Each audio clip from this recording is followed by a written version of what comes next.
moved into another level, which is WOFAPS going into different continents, because each continent has got a unique set of experience and pathologies. And of course, Asia will be the first WOFAPS continental meeting. Asia have got really a unique set of pediatric surgeons, historically the pioneers and contemporary, who has contributed to the knowledge and experience and publications around the world. And of course, a unique set of pathologies. Nobody in the world can compete with them in the region of the hepatobiliary. So it's very nice today to have this distinguished set bouquet of speakers from different parts of Asia with different experiences. They are masters in this field, and the audience is not restricted to Asia, but the whole world is invited to join this important meeting. It's my pleasure that we have different speakers and different experts from different parts of Asia, and we have as co-chair with me for this meeting the president of Indian Association of Pediatric Surgeons, Professor Ravi Ramadawar, and president of the Pakistani Association of Pediatric Surgeons, Professor Ghulam Nabi. In this context, I would like to thank very much the great effort done by the organizing committee along the past month in organizing and inviting and preparing for this meeting.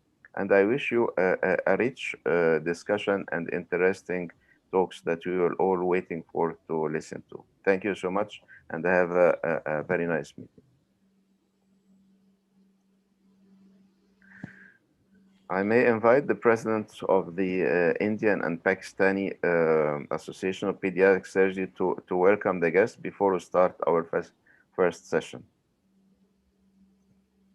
Thank you, Professor Shiata, President of WOFAPS, for organizing this wonderful meeting on an international forum, giving opportunity for Indian Association of Pediatric Surgeons and surgeons from the rest of the Asia to showcase their work and their thought process in managing pediatric surgical conditions.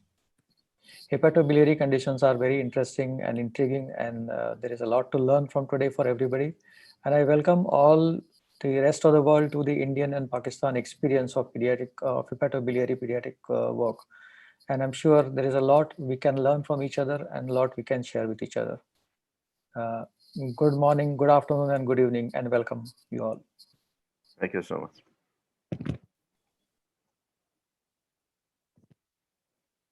Please unmute Professor Ghulam. Good afternoon, everywhere. I deeply please. My ID is on Dr. Najib, sir. Yes, Professor Ghulam, we can hear you. Welcome. Yes, thank you. Good afternoon, everyone. I deeply appreciate the World Federation Association of Pediatric Surgeons for regularly arranging academic activities. I especially want to thank and acknowledge Professor Sami, the president of World Federation of Pediatric Association, for his vision and extraordinary efforts in this regard. The Association of Pediatric Surgeons of Pakistan feels honored for this joint venture with our colleagues from the Indian Association of Pediatric Surgeons through the platform of World Pediatric Association of Pediatric Surgeons. This will apprise our colleagues from various parts of the world about the local disease patterns, diagnostic and management challenges, and their solutions in the perspective of resources constraint setting. We will continue to participate in such future events as well. The hepatobiliary system is a vital and integral part of the postgraduate training of pediatric surgeons and residents. I know the legends in the field of hepatobiliary surgery are there to discuss the challenges faced during management of children with congenital and acquired hepatobiliary malformations. This will definitely benefit our younger lot as well as residents. With this, I am again thankful to the World Federation of Pediatric Station for providing this forum for the regional meeting. Best regards. Thank you. Thank you so much. Great pleasure to have you all with us today. It's a very special day for the WOFAPS, and we can start by inviting the chairpersons of the first session. Please go ahead. It's all yours now. The chairpersons of the first session are Amedeo Zanotti, Professor Sameh Sahata, because Professor Uderole is not so well, and Professor Anand Aladi from India. Okay, Amadeo, please introduce the first speaker.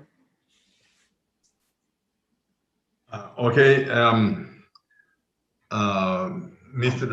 Dr. Rami Ramadawar, who's an expert on biliary pathology, will talk about choledochal cysts and implications on diagnosis and treatment.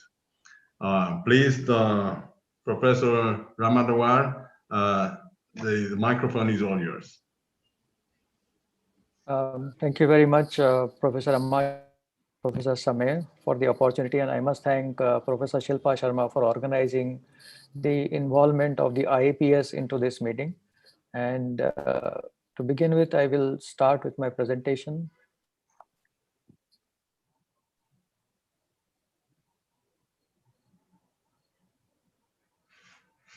Please make Professor Ravi the co-host so that he can share his slides.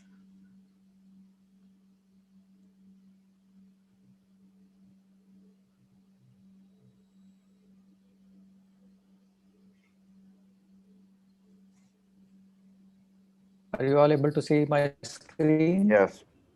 Okay, Yes. wonderful. Go ahead. So as I said, thank you very much. And choledochal cyst is a very common biliary pathology which we see in the Asian continent, and we are just going to explain what we do with these patients in pediatric population. So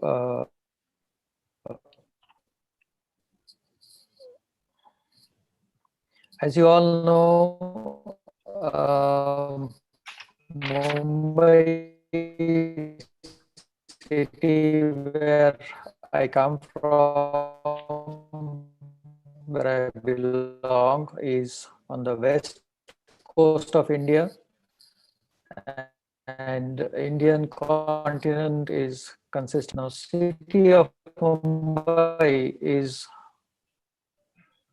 iconic with various structures. This is the gateway of India, where the English landed first in India.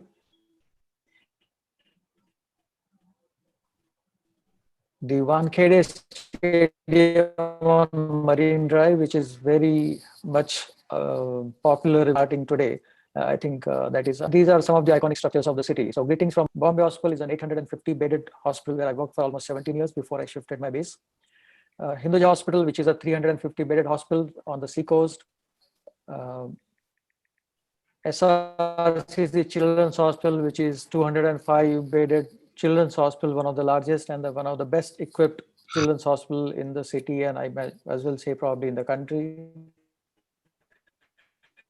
with all facilities from transplants, from liver transplant, pediatric surgical work. HN Reliance Foundation Hospital is a hospital where robotics is available to me. And these are two smallish hospitals where I perform fair amount of biliary work for patients who can't afford expensive hospital treatment, because I entirely work in the private sector.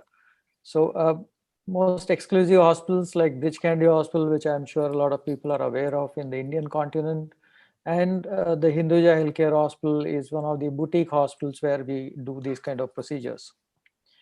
So as everyone is a pediatric surgeon, I probably don't need to go into the history and diagnosis of choledochal cyst, but as we all know, it is a cystic or fusiform dilatation of the common bile duct with or without dilatation of common hepatic duct. It can be associated with dilatation of intrahepatic bile ducts, and it has been classified by Alonso H. There are a number of modifications and variations in ductal anatomy has been identified. So this is the Todani classification, which everybody uses practically these days. So type 1, A, B, C, and type 2, type 3, type 4A, 4B, and type 5. I think all of us know about it very well. The long common channel, which is something which is being now identified, and this is a picture taken from one of the publications from Korea, where they are doing a functional MRI scan to look at the anomalous common channel and to identify certain situations where you get a biliary reflux into the pancreatic duct. So this is a very interesting paper, which I think everybody should read. What have been the principles of this surgery of choledochal cyst? Well, the principles of surgery has been that you excise the gallbladder, excise the common bile duct, excise the common hepatic duct, go as close to the confluence of the right and left hepatic duct, and perform a hepaticojejunostomy. In the current era, options have come up because of various advances in medical. So laparoscopic procedure was stimulated first in 1995, and we'll talk about it in a minute. So laparoscopic excision with hepaticojejunostomy or a duodenostomy is an alternative which is available to open operation currently in pediatric as well as in adult population. It can be a laparoscopic assisted approach. It can be a totally laparoscopic approach. Robotic surgery is a new venture in last 10-15 years. It has become more popular for complex reconstructive surgeries. And single incision laparoscopic surgery has also been. So this was the first report which stimulated interest in pediatric population about minimal access surgery for choledochal cyst, published by Farello et al. And this stimulated a lot of pediatric surgeons to start venturing into this field. And one of the largest experience comes from Professor Liam Nguyen from Hanoi. They have published their paper on 400 patients who have undergone hepaticoduodenal as well as hepaticojejunostomy, and they are nearly equal distribution. And they found that the only problem seems to be the cholangitis and bile gastritis seem to be little bit higher in patients who undergo hepaticoduodenal anastomosis.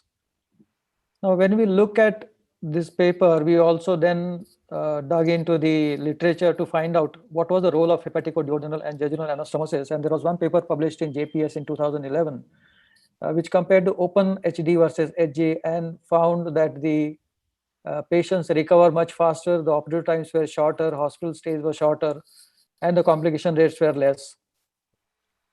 Similarly, laparoscopic versus open hepaticoduodenal anastomosis paper was published in 2011 with a very small number, which did not show any significant difference in any aspects of management of choledochal cyst. So as is the current scenario, there is systematic review and meta-analysis for everything currently going on, and there is a systematic review and meta-analysis published on hepaticoduodenal anastomosis. First one came in 2013, which looked at the 6 retrospective studies. And the second one came up, which is currently available online only, from Hinojosa Gonzalez. And it concluded 9 studies, which formed the level of study to be level 4. And it showed that the hepaticoduodenal anastomosis had a shorter operative time, less blood loss, shorter hospital stay, similar cholangitis and leak and reintervention for both hepaticoduodenal anastomosis as well as hepaticojejunostomy. However, bile reflux was seen more frequently in hepaticoduodenal anastomosis, which is what everybody has become aware of. As we know, robotics has been introduced in urology. Subsequently, pediatric surgeons have also popularized it. And there are a number of papers which have looked up at a variety of approaches of robotics in choledochal cyst. And there are studies which have looked at outcomes in robotic versus laparoscopic assisted choledochal cyst excision and hepaticojejunostomy with equally good results. However, the operative times and the cost of treatment was higher in robotic surgery. Mi Diao from Beijing had published a paper on single incision laparoscopic choledochal cyst, and in fact, one of the Indian pediatric surgeons who passed away at a very young age, professor from JJ, used to perform hepaticojejunostomy anastomosis and hepaticoduodenal anastomosis by single incision laparoscopic surgery and had a reasonably good results. So if we have to select these patients for laparoscopic approach, how do we select them? And I think that is something which a beginner must know about, that it is important to select patients who are uncomplicated, like antenatally diagnosed choledochal cyst, or postnatal incidental or minimally symptomatic patients. Patients who have cholangitis, pancreatitis, if they have acute episode, that needs to be treated conservatively, and then they should be planned for surgery once their biochemistry returns to normal. Pre-operative intervention for perforation or jaundice in the form of would require a percutaneous drainage or ERCP. Now it has got its own side effects. Now most of the choledochal cyst diagnosis in India is still done with the help of sonography because MRI was not available everywhere. And the sonography would pick up the diagnosis of choledochal cyst but would not pick up details of anatomical abnormalities or different anatomical combinations in these patients. A CT scan is a reasonable option because CT is more easily available in the country. However, MRCP remains a gold standard for diagnosis of biliary dilatation, getting the exact anatomical details and as many details as possible of common channel between the pancreatic and the common bile duct. So that is an important tool, and I think it forms a basis for doing a safe procedure. However, certain centers would perform an ERCP, which should be reserved for very, very limited situations. And intraopcolangiogram, if the MRI scan is not available, then intraopcolangiogram is a very good option to identify the biliary anatomy. One needs to remember there are various aberrations, and one of the most important aberrations are the right posterior sectoral duct, which can open into cystic duct, open directly into the hepatic duct, open into the bile duct, open into the gallbladder. So variety of anomalies of the right posterior segmental duct has been identified, as well as hepatic artery anatomical variation needs to be remembered. More important are ones to remember are type 3 and type 4, where the right hepatic artery arises directly from the superior mesenteric artery or from the aorta. Or you have an accessory right hepatic artery which runs along the choledochal cyst and is supplementing the supply from the right hepatic artery that is arising from the common hepatic artery. So these anatomical variations in the arterial anatomy also is important to remember. So we use a standard equipment. Most of our surgeries perform using diathermy or harmonical ligature. Optics are generally 5mm 30-degree telescope, and we use 3mm instruments for younger children and 5mm instruments for older children. We rarely use staplers. This is a standard theater setup, which is almost similar to a cholecystectomy. Surgeon standing onto the left side along with the assistant and the staff nurse. The second assistant standing onto the right side of the table and the monitor at the right shoulder of the patient. The port placement is almost similar to the cholecystectomy. However, the cholecystectomy port, which is in the epigastrium, is moved a little bit towards the left side and halfway between the zepisternum and the umbilicus. These are the standard steps which I follow. That is, you grasp the fundus, push it towards the right shoulder, inspect the structures at porta, identify all the important structures, incise the peritoneum on the upper border of duodenum, dissect the cyst in the middle portion. If the cyst is very large or thick walled, aspirate it to make handling easier. Protect the portal vein and hepatic artery, particularly the right hepatic artery. Identify the ductal anatomy and clip or coagulate the cystic artery. Dissect the choledochal cyst toward the lower end and dissect in the intrapancreatic portion of the duct. Go as close to the ampulla pater and then ligate it or clip it close to the duodenum. The dissection of the choledochal cyst is then continued towards the porta, and the cyst is then opened in the mid portion to identify openings of various ducts to ensure that we don't damage the ductal anatomy. So we generally would identify the cystic duct, the right and left hepatic duct, and any segmental duct which opens in the cyst. A thorough suctioning and irrigation is done to remove sludge or stones which are there in some patients. The excise the cyst as close to the confluence of right and left hepatic duct, protecting the posterior segmental duct if it is opening at abnormal position. Then prepare the bowel for Roux-en-Y HD or HJ, Roux-en-Y hepaticojejunostomy or HD, and then careful anastomosis of the duct to the bowel is performed. Thorough peritoneal lavage is given and a subhepatic drainage escape. So this is our standard steps of surgery.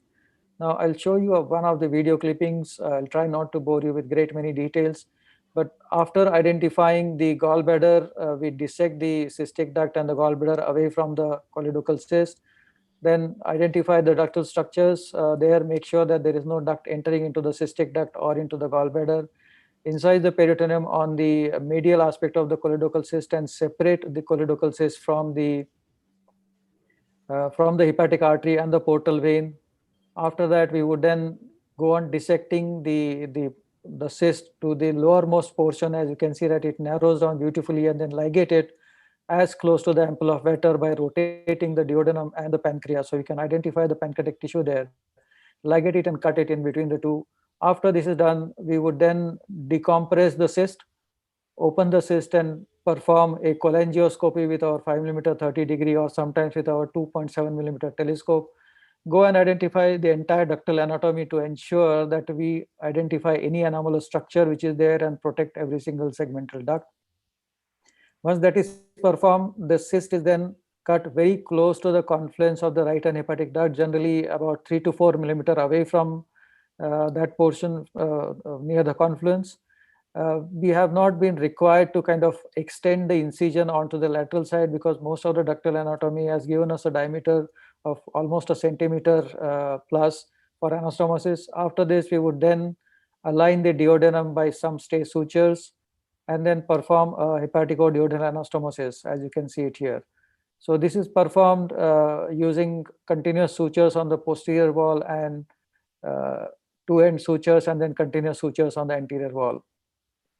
So once this is performed, then we would go ahead and give ensure that there is no leakage on table, and we would then cover the anastomosis with a second layer on the top with soft tissues around the duodenum as well as on the porta. Once that is completed, the cholecystectomy part is over, and then we would do a thorough lavage and insert a drain in the peritoneal cavity, place the rice tube properly in the stomach so that it doesn't go into the duodenum and cause any traction on the anastomosis. So if you have to create a Roux-en-Y loop, we would then identify the DJ flexure, identify it from the fixed point, and then measure about 20 to 25 centimeter of DJ, identify the vascular anatomy, fire a stapler, and create a Y loop.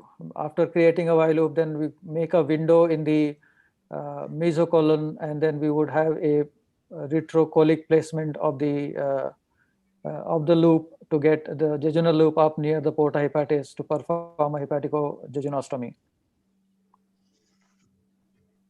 If, however, the child is small, where there is not adequate space for placement of staplers, then we would extend the incision at the umbilicus by about a centimeter, deliver the jejunal loop out, and perform an extracorporeal Roux-en-Y anastomosis, which you can see here.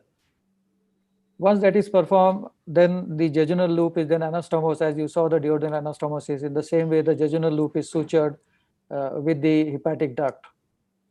Sometimes we do get really large choledochal cyst, and this was one of the largest ones I had operated, almost 16 centimeter by 12 centimeter in size. When we aspirated it, it had 800 ml of bile. And in fact, in this patient, we use an ICG to document the extent of the choledochal cyst. Here you can see the ICG delineating the liver. This is the choledochal cyst extending beyond the duodenum. And in fact, in this image, it's not clear. It covers almost entire width of the head of the pancreas. So it was reaching almost to L3, L4 level. And it was quite an interesting case to operate. Sometimes we get intrahepatic gallbladders, which again will require splitting of the liver to deliver the gallbladder out. A couple of times we had situations where CBD was injured or perforated, or the bile duct was perforated because of a variety of reasons. In this patient, which you see here, this was a iatrogenic perforation where they inserted a stent for a patient with cholangitis and pancreatitis. Somehow they managed to perforate the choledochal cyst, and here patient presented with biliary peritonitis. We went ahead laparoscopically, identified the perforation site. You could see the stent inside, which was in situ. We closed this defect. We gave a thorough lavage, kept drain for in the peritoneal cavity for 48 hours, and then went in after 2 months and performed a hepaticojejunostomy anastomosis for this patient. Sometimes you get, as I mentioned, anomalous posterior segmental duct, and this is something which we saw in this patient when we opened up. There was something not right about the common bile duct as well as the cystic duct. There was some thickness of tissue in between the two layers. And as we were dissecting, we were not very clear. The posterior window behind the gallbladder was not clean. So we opened the cystic duct and then we identified another opening. And then we could put a catheter into this opening further to identify the two ductal systems which are opening directly into the cystic duct. And here you can possibly see a feeding tube will be introduced into this to make sure that we are not missing or confusing the cystic duct. And this was the posterior segmental duct opening way behind into the cystic duct. And you could see the length of almost 5 centimeter of the tube can be inserted into this dilated duct. So this required an excision of the gallbladder protecting the duct, and then we sutured the ducts together. So this is another situation where you have the ductal anatomy where the posterior segmental duct is opening separately. So we don't use diathermy or towards the common hepatic duct side. We always use scissors even if there is some amount of oozing to ensure that there is no diathermy injury. And in these situations where we have posterior segmental duct as a separate duct, we suture the main hepatic duct with this segmental duct to convert everything into a single biliary ductal system and then anastomose them to the bowel of choice. A few patients had the right hepatic artery arising from the superior mesenteric artery, making the dissection very interesting. As you can see, this is crossing the choledochal cyst, and the dissection space in between the two is very narrow, and one needs to be very careful in separating the ductal system. So in last 18 years, we have operated on 148 patients, with the youngest patient being 2 months and the oldest being 18 years, and the tiniest patient being 3.5 kilos. 43 patients had a cyst diameter more than 5 centimeters, and in 4 patients, there were aberrant posterior segmental duct which drained in the choledochal cyst directly. In 1 patient, as you saw the video, it opened into the cystic duct. 4 patients had a ERCP and stenting pre-op or obstructive jaundice or pancreatitis. 3 patients had a right hepatic artery arising from the superior mesenteric artery. 1 patient also had an incomplete pancreas divisum. And 1 patient, as I showed you the video, had a perforation of choledochal cyst. So our mean operative time has been 175 minutes, the fastest being 115 minutes, and the longest being almost 4 hours. There has hardly been any blood loss, and we have not required to transfuse any of these patients. 78 patients had a hepaticojejunostomy, and Roux-en-Y loop was created in most of the young patients by delivering jejunal loop through the umbilical trocar site. 70 patients had a hepaticojejunostomy. We take almost 1 hour to do a complete intracorporeal hepatic duct to the bowel anastomosis, which I think is a very, very important and crucial step. We had to convert patients to open surgery into who had recurrent pancreatitis, and there were dense adhesions, a lot of inflammation around. So we felt it was not safe to proceed with the procedure. 5 patients had a bile leak. 3 had very minor bile leak, which was treated conservatively with a faint staining of the drain. 1 patient had a persistent leak for about 7 days, and we inserted a percutaneous transhepatic stent across, which sealed off the drain, sealed off the leak immediately. 1 patient had a massive drainage, and this was the 125th case I had operated on, and had performed a hepaticojejunostomy anastomosis with a major leak. We went in and converted this as an open operation, converted this into a Roux-en-Y hepaticojejunostomy. And as the luck would have it, this patient was operated in the most expensive hospital, and the parents being doctors and industrialists. So you can realize the tough time we had to face with this situation. The mean hospitalization of these patients has been 6 days, and 9 additional patients were operated in workshops, and 12 additional adult patients were operated as to train our adult surgeons to perform choledochal cyst surgery or help them in performing these surgeries. So the follow-up of these patients has been 7 years with the maximum follow-up of 17 years. One patient had a recurrent subacute intestinal obstruction, which was treated conservatively. 2 patients had cholangitis, and luckily or unluckily, both had hepaticojejunostomy, and none of the patients of hepaticojejunostomy anastomosis had cholangitis. All patients had a normal liver function studies post-op, as well as that follow-up of 3 months and 6 months, which we do normally, a liver function test and sonography at 3 months and 6 months. 2 patients who had cholangitis had transient abnormal liver function test, which returned to normal. I generally advise my patient to undergo a HIDA scan 1 year post-op to document any drainage issues, any strictures, stenosis, or bile reflux into the stomach. Unfortunately, the almost 60 to 70% would follow this advice and would come up for HIDA scan. Most of the other patient would not. 8 patients who had epigastric pain after hepaticojejunostomy continued to have intermittent pain, not relieved with antacids or antispasmodics for almost 4 weeks. One patient had pain for almost 3 months and it settled down. And in one patient, the stent which was inserted in CBD broke down intra-op and was stuck in the jejunum for 4 weeks. So why do I prefer hepaticojejunostomy anastomosis? There is enough evidence in literature that it's a very good option. It's more physiological. It gives a lifelong access by endoscopy, shorter operative time, single anastomosis, no risk of internal herniation through any of the mesenteric defects, no risk of twist or wrong anastomosis or wrong end being sutured. The main issue, as I said, is abdominal pain and bile gastritis. And here you can see a routine HIDA scan for patient 1 year post-op, which does not show any evidence of duodenal-gastric reflux. So I would like to conclude that laparoscopic excision of choledochal cyst with hepaticojejunostomy is a safe alternative, and we prefer nowadays a hepaticojejunostomy anastomosis since 2011. Take-home message is it has got multiple advantages like any laparoscopic procedures, and it is much cheaper than robotic surgery and very much important part of management in Indian subcontinent is cost of treatment. So I feel that everyone should learn laparoscopic reconstruction of choledochal cyst, and it is a very good alternative to open operation. Thank you very much for your kind attention. Well, thank you very much, Professor Ramalwar, and congratulations for your excellent presentation. Professor Shehata, you wanted to say something. Well, of course, this is an impressive experience, actually a very interesting presentation. And actually, you have already answered one of the burning questions, and I can see it in the chat region, that a lot of people are asking why hepaticojejunostomy or jejunostomy, or which one you choose. And in your final slides, you have answered this. My worry is about bile gastritis long-term, but you have assured us that the long-term physiology and function of the patient will be good, of course, much easier, faster during laparoscopy, and you avoid a lot of problems. So you answered before we ask you what is your preferred technique, and this was very interesting.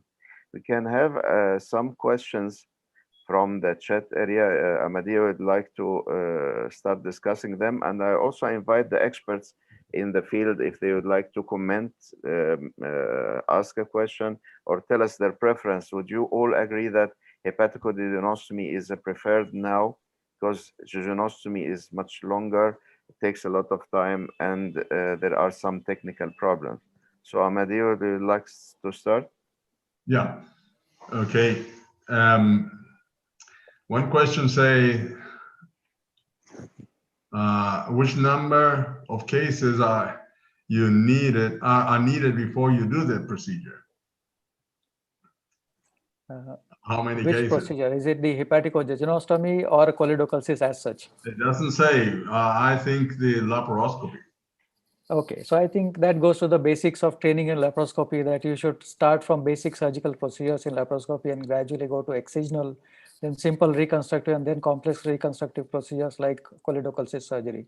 So that should remain last on the list of reconstructive procedures which you want to attempt as a trainee in minimal access surgery. Must be a learning curve. Also, the same applies to robotic I think. I don't know how many cases you need for the learning curve of a robotic surgery So the learning, so the learning curve of robotic surgery is supposed to be much shorter. However, for as I said, we do mostly laparoscopic surgery for patients, and our learning curve has been that first 15 to 20 patients we took longer times to understand the anatomy, to dissect properly, and to make the anastomosis securely. However, if you look at the long-term results, I think this is one of the best ways of doing things. The details of ductal anatomy, which you see with intraoperative choledocoscopy, with your standard laparoscope going to the choledochal cyst, that is something which is not possible with open surgery. Okay. Yeah. Dr. Miano would like to have a comment. If you unmute yourself, go. Can we allow Dr. Miano to unmute? Yeah, Dr. Miano. Unmute your microphone. Maybe he's unable to do so. Omar, can you allow him to unmute himself? Oh, thank you. Okay, go ahead. Thank you so much. You know, thank you for the great experience, Dr. Ramadua. Then I have just comment for the hepaticoduodenal hepaticojejunostomy things. We had compared, which is more than 10 years ago, hepaticoduodenal and hepaticojejunostomy. Actually, more than 30% of the hepaticoduodenal patients has a gastritis after the surgery. So we stopped. Since then, we've been doing the hepaticojejunostomy. So I think the key issue is we have to do Cocker maneuver fully in the case of the hepaticojejunostomy.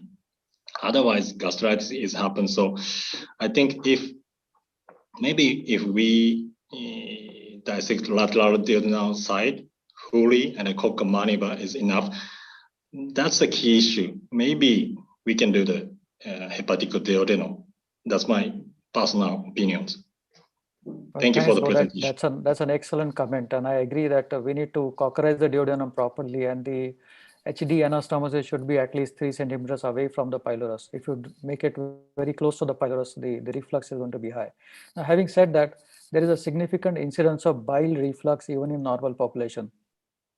So if you look at the literature, almost 6 to 10% of normal population has normal duodenal reflux, and you get bile in the stomach.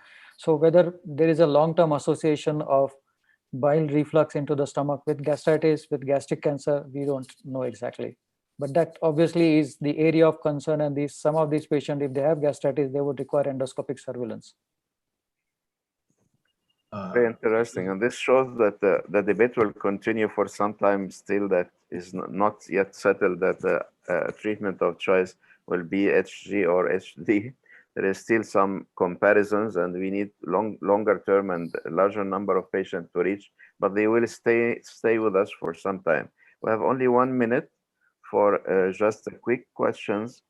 It seems very interesting. There is a lot of questions. Amadi, would you like to continue with the question? There is one more question related to this from the audience, and says, how long do you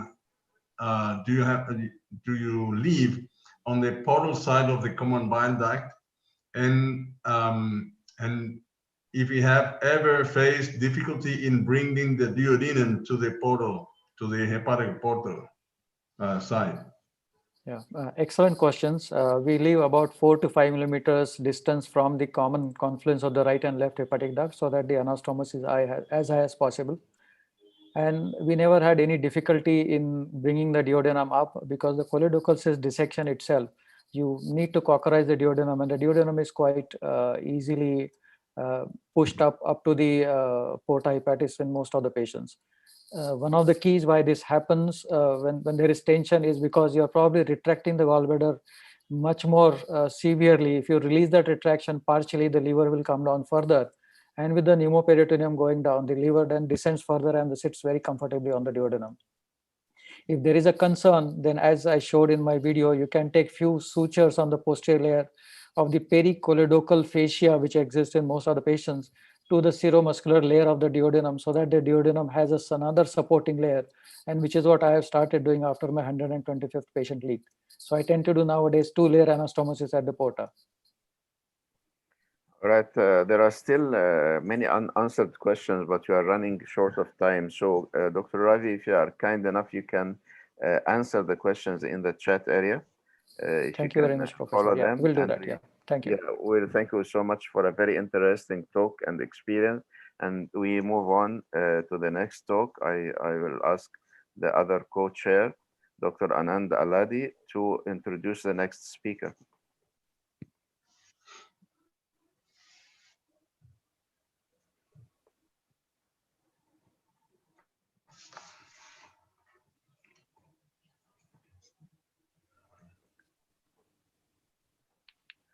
Dr. Aladi is available. Yes, he is. I hope he's unmuted. Please unmute yourself.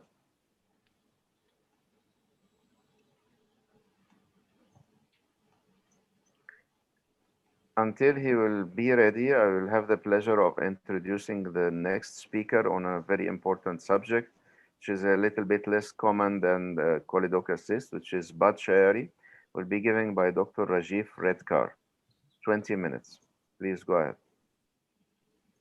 Thank you very much, Professor Sayata, for giving us this opportunity to showcase our work.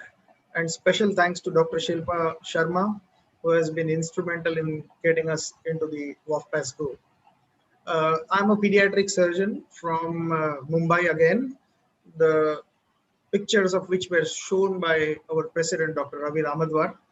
I'm affiliated to a private hospital, which is Lilavati, but the work that I'm going to show you is from a public hospital where we get economically, a little compromised patients, where I've done my Budd-Chiari work in.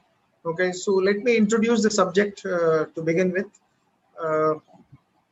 Yes, Budd-Chiari syndrome is a rare entity seen in children.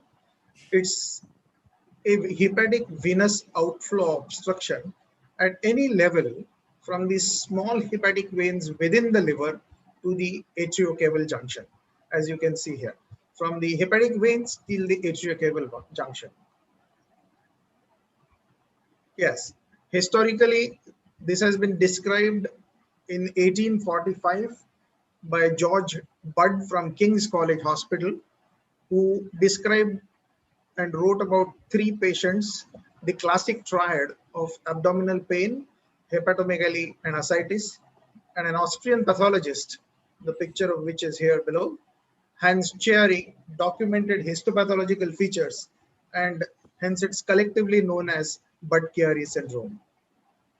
In children, it is a rare disease. It's about 1 in 2.5 million population that you get Budd-Chiari. Okay.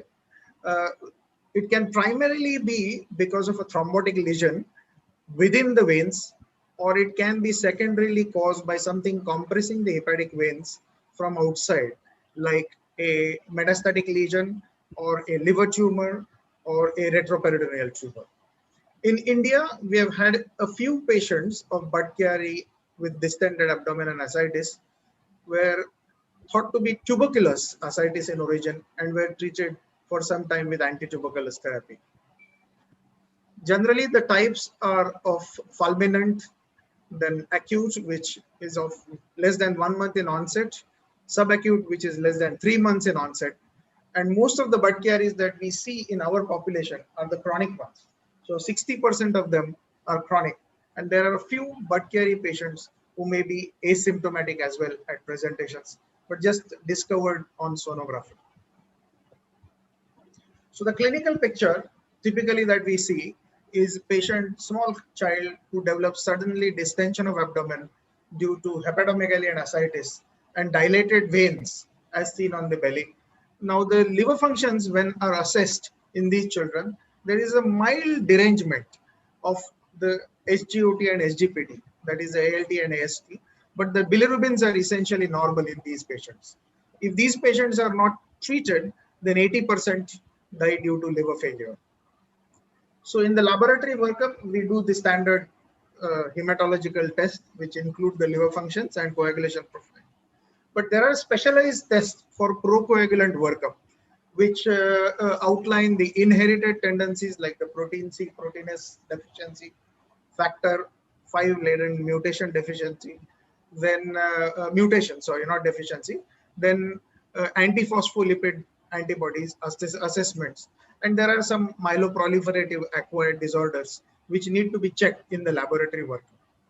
Now, essentially, how do you pick them, these patients with the venous obstructions, is by an sonography of the abdomen with the Doppler of the hepatic veins. Now, on sonography, the caudate lobe is drained separately into the inferior vena cava with a separate blood supply. So therefore, it undergoes always an enlargement, which is a compensatory hypertrophy, which the sonography will pick up, and there is of course a hepatomegaly that is picked up. Hepatic veins may not be seen on the sonography, or they may be compressed, and splenomegaly and ascites can be picked up on the sonography. Now, a word of caution on a simple sonography is that some of our patients, we have had reports of hepatic veins patent on an ordinary Doppler with sonography. So our consideration is that there is something called as a M mode. This is a time motion mode of an ultrasound, okay, which is very important for picking up sonologically a Budd-Chiari syndrome. Now, as you can see on the left hand side here, this is an IVC M mode sonography, which shows the pattern of the right heart reflected into it, that ACV pattern.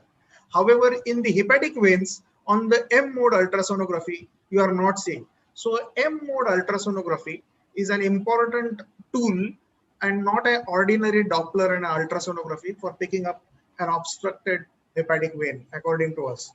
CT scans also help us in picking up, Budd-Chiari by showing patchy enlargement and regenerative nodules inside. However, in our, if you leave it to my choice, with small children, I'm very reluctant to do CT scans. Instead, I prefer MR venograms, which are very good in picking up the non-visualization of the hepatic veins, the compression of the IVC, and patchy attenuation in the liver. Because MRI has an added advantage of lesser irradiation to the child. So essentially, the treatment options that we have for these children are medical management, where systemic anticoagulation or local anticoagulation of fibrinolytic agents can be given. But our experience is that medical managements do not work majorly in the hepatic, venous obstructions. So for interventional techniques, we propagate a retrograde or antegrade dilatations that I will be talking to you in the rest of my lecture. Some other groups worldwide have been using TIPS. That's a TIP stent. That is a porto, hepatic venous stenting for treating in children with Budd-Chiari. But in our experience or in our fear, we feel that as the children grow, these shunts may migrate into the venous circulation. So we do not advocate the use of TIPS shunt in our experience. The surgical managements that are done for failed interventional radiological methods are portocaval shunting and liver transplantations. So we have had 2 publications of our work. I published in Indian Pediatrics in 2018 a series of 25 cases, and subsequently published in Journal of Pediatric Surgery our work on balloon venoplasty in a total of 35 cases. So this is a large series, individual series that merits the work of the publication. So I'm going to discuss what we have been doing for these patients of Budd-Chiari. So we have had 35 cases with us from year 2000 to 2018, 20 boys, and we had a median period of 30 months with a range of these patients from 5 months to 144 months. Clinical period, a picture of them, most of them, as I said, showed abdominal distension with hepatomegaly, and about 90% of them had an enlarged spleen. and ascites picked up.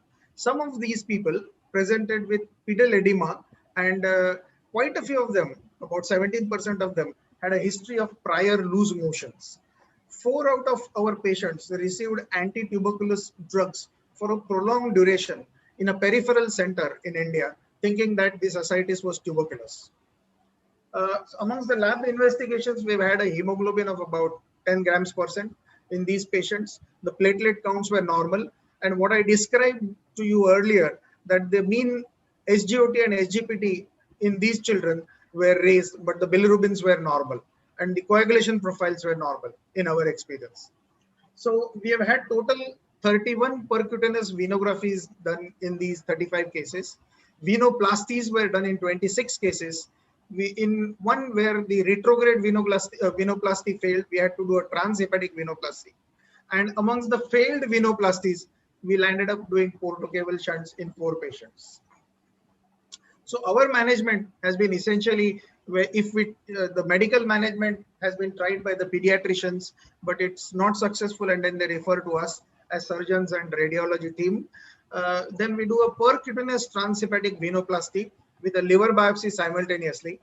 If the venoplasty works, even if one vein is opened, okay, the child shows a dramatic recovery about 48 to 72 hours sometimes post procedure. We do a liver biopsy.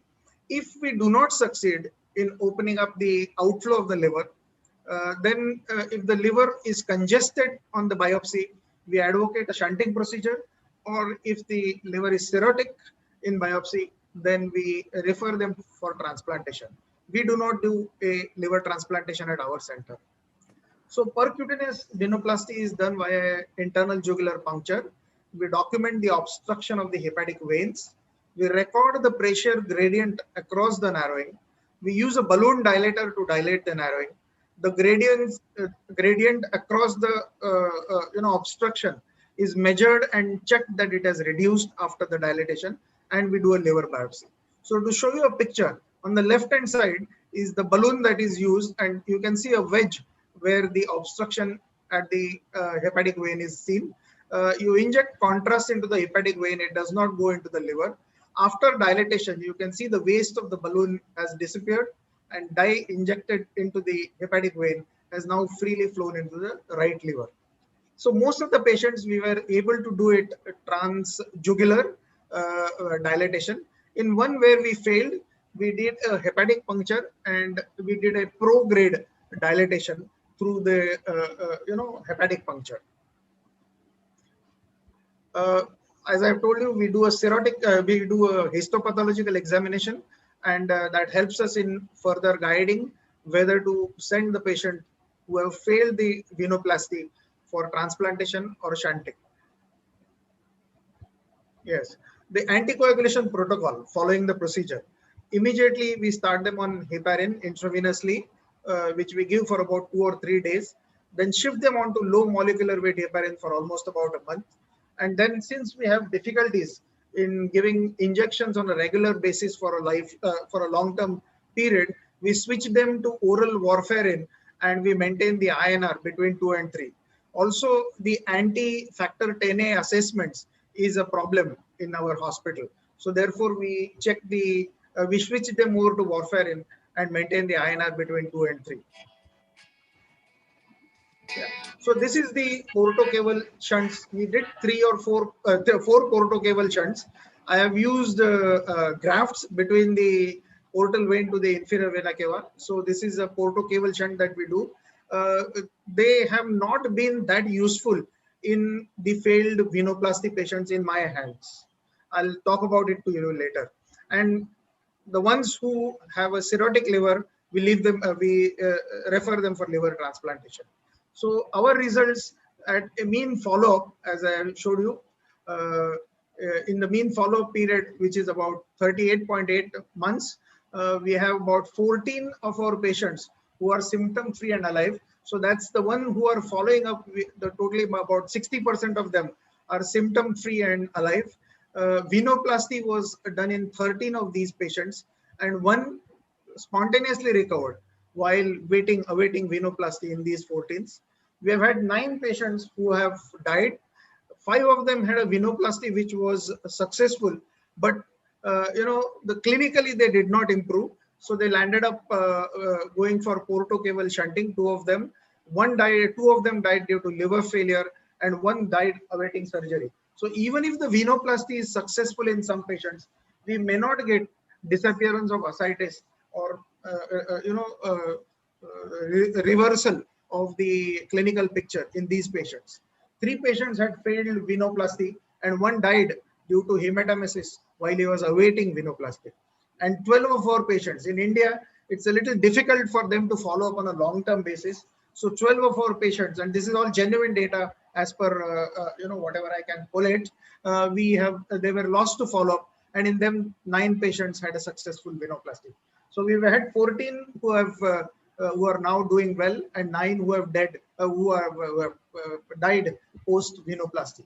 So that's our results. Our liver biopsies, which we could collate, showed cirrhosis in 4 patients, and we referred them for transplantation. 3 of them underwent transplantation and are doing well. 1 is, I don't know about the follow-up of that patient. In 15 patients, we have had congested non-cirrhotic liver, and 11 of them responded well to venoplasty. While on anticoagulation, we have had complications of subdural hematoma. These children are with blood thinners, so they fall off sometimes, or they purposefully bang their head. And we had 2 patients follow up with us with subdural hematomas who fortunately did not require surgical interventions and were treated conservatively and got better. So essentially, our plan that we have for our patients is that when they present with Budd-Chiari, we use a M-mode ultrasound and a MRV to diagnose the hepatic venous outflow obstruction. We plan a balloon venoplasty and a liver biopsy. If the balloon venoplasty is successful, we maintain them on an anticoagulation protocol and follow up regularly to make sure they are fine. If the balloon venoplasty is unsuccessful, or if the symptoms persist, okay, then if the biopsy is cirrhotic, then if the biopsy is non-cirrhotic, we plan for some kind of shunting procedure. If the biopsy is cirrhotic, then we counsel them for liver transplantation. And in some patients, it's very difficult to cannulate the hepatic veins. In those, we just perform a liver biopsy and then guide accordingly whether if the liver is cirrhotic or non-cirrhotic. So in conclusion, ascites with hepatomegaly predominates the presentation of Budd-Chiari in our experience. The liver functions are mildly deranged in children in the early phase of Budd-Chiari. M-mode ultrasound and an MR angiography or a venography is a good diagnostic test, and balloon venoplasty is something that we offer primarily. It is satisfactory modality to manage these patients in the medium term, and it could be performed through the transhepatic route. In our experience, the portocaval shunts that I have done, 3 of the patients have died in 4 patients that I have shunted, so they are not working in my hands. Thank you so much. Thank you, Dr. Rajiv. Sorry, I could not unmute myself initially. No problem. There are a few questions on the chat box. Yes. Is there a particular hepatic vein which you prefer while doing the venoplasty, right, left, middle? See, sometimes it is difficult to get into the hepatic veins. Per se, it is easier to penetrate the right hepatic vein than the left one, okay, but or the middle one. But sometimes the situation is such that it is very difficult to puncture or penetrate the thrombus in any vein. So even if we get into any vein, middle, left or right, okay, and we open it up and we are satisfied with the pressure equalization after opening up, then there is a significant, benefit to the kid in terms of symptoms and the liver numbers.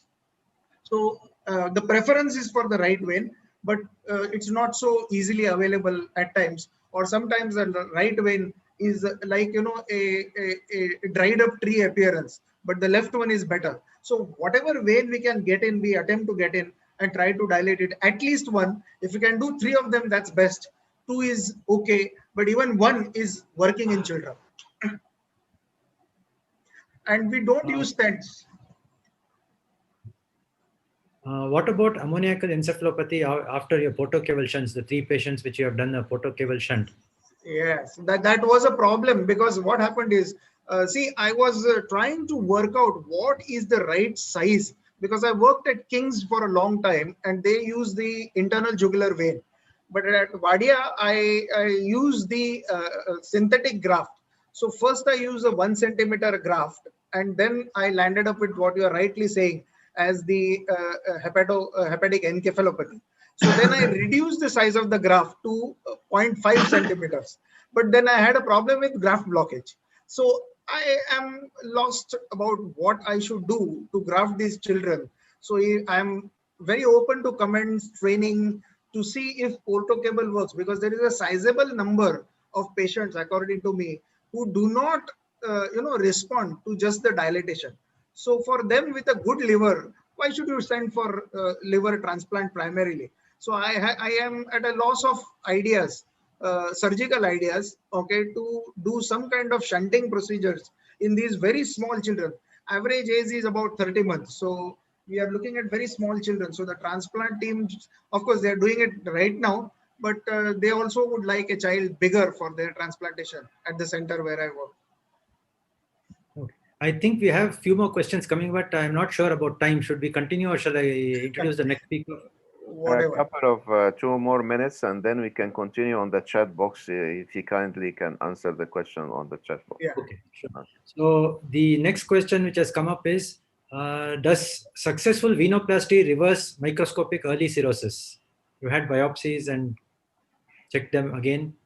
Right. Now we haven't checked, okay, by doing the biopsy twice, okay, for checking of a cirrhosis, that is reversal. So in our protocol, when they follow up, we just monitor them sonologically for the patency of the veins. We haven't done liver biopsy to check whether initial liver cirrhosis has referred or not. Yes, that could be done. And I always felt that children have a great potential to recover when you solve their problem at a very young age. So maybe if someone is able to do a biopsy on these children later, we can talk about the reversal of cirrhosis. But till now, I don't have any data, because after 1 biopsy, I have not repeated a second biopsy on these patients. Any incidents of venous injury during the balloon venoplasty? No, fortunately, we have not had, but there are reports of injuries in veins. Okay, what we had in some children is that the veins are so badly damaged, sometimes sclerotic, that you can't even enter a 1 or 2 millimeters of the hepatic vein. So that the vein is so badly burnt out or gone that you don't you are not able to even get entry into a little millimeter into the hepatic veins. But fortunately, touch wood, no injuries directly to the vein as yet. The next question was, what is the youngest patient you have done, treated with venoplasty? Venoplasty? Venoplasty. The angio, 9 months. 9 months. And that has responded. Yes. See, the smaller children, according to me, respond much better. Okay, and in smaller children, like 9 months to about 1.5 years, you will see some of them within 48 hours the ascites goes and the liver regresses. I have seen in some of these children. So it is like a dramatic, that actually inspired me to follow up this procedure on a long-term basis, because there is a parallel group in Mumbai who believes in putting tips. Now the worry with tips is when these small children grow up, I fear that they may migrate, or just as I'm having problems with my synthetic portocables, I think these small shunts, availability is a big problem in our area locally of small size tip shunts. And secondly, I feel if they block, then what is the point in having that foreign body there? I would like the experience of the other people around the world who are doing this work to guide me to some better solutions. This is my data, but I'm very open. If anyone has any experience or guidance for doing things better, I would be very happy to discuss or emulate them. And the angioplasty is done usually by the surgical team or the intervention radiology team, or you work Right. as a... No, a very good question. See, the interventional team in the hospital where I began, I had come from King's in 2000. They were not doing Budd-Chiaris at all, because for them, seeing a small child of this size on the table itself was a problem in year 2000. So I kind of convinced them, let's do the work. I've done it. We could do it, and kind of got them along. There have been about 4 or 5 interventional radiologists since year 2000 that I've worked with. Fortunately, all of them technically very good, but I make sure that I'm with them, I'm helping them, okay, with the procedure, and I follow up these patients. The patients get admitted under me, and I get personally involved with them for the procedure. Last question. Yeah, there's one last question. Did you get any associated congenital anomaly related to the Budd-Chiari syndrome? See, interestingly, one child, congenital anomaly, no, but one child had hemophilia. On follow-up, we found out. Yeah, but no other congenital anomaly that we picked up in Budd-Chiari. And one child had APLA, and 3 children had protein C, protein S deficiency. Now that workup, procoagulant workup, is very expensive. So the place where I work, the therapeutics is cheaper than the procoagulant workup. So of late we have started, and you say that there is protein C deficiency, but you don't get protein C to be given to these children in the place where I work. So therefore, what is the point in spending a large amount of money of the patients, okay, for a procoagulant workup? So of course, if I have the resources, I would be very keen to do it, and internationally people are doing it. But personally, when I'm managing my patients, okay, I concentrate more on therapeutics than the procoagulant workup. Thank you, Rajiv. There are a few questions which you can probably answer on the chat box. Thank you for the opportunity given to me. Highly appreciated. Thank you, Dr. Shilpa. And thank you, WOFAPS. Excellent presentation, Rajiv. Please answer in the chat box. Thank you so much. Dr. Aladi, you introduce the next speaker. Yeah, it gives me a great pleasure to introduce Professor Satoshi Ieiri. I hope I pronounced that right, from Japan. He's the professor and chair of pediatric surgery of Kagoshima University, with a wide experience of more than 18 years in pediatric surgery, the last 6 years of which he has been the chair of pediatric surgery. He will be talking on the role of image-guided surgery in hepatobiliary diseases. Thank you, Chairperson. And my name is Satoshi Ieiri from Kagoshima University. So, share my slides. Can you see my slide okay? Yes, right.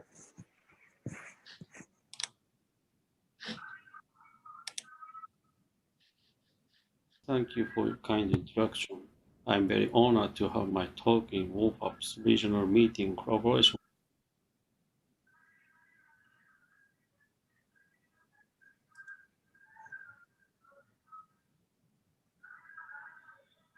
with IAPS and ASPS. I'm also appreciated WOFAPS President Professor Shihata. Today's my talk is image-guided surgery for pediatric hepatobiliary disease, especially focused ICG, FCG navigation surgery. You can see the explosive eruption of active volcano Sakurajima. Sakurajima is located at our city. Erupted magma illuminated the outline shape of the volcano, just like ICG, FCG navigation surgery.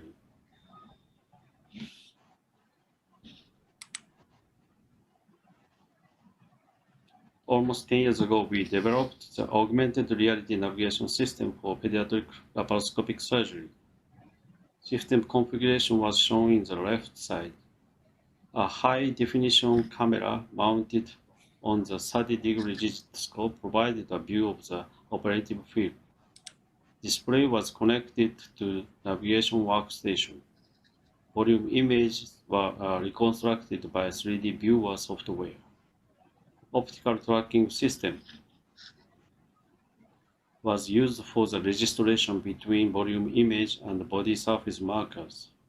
Reconstructed volume image from preoperative CT was overlaid on laparoscopic monitor.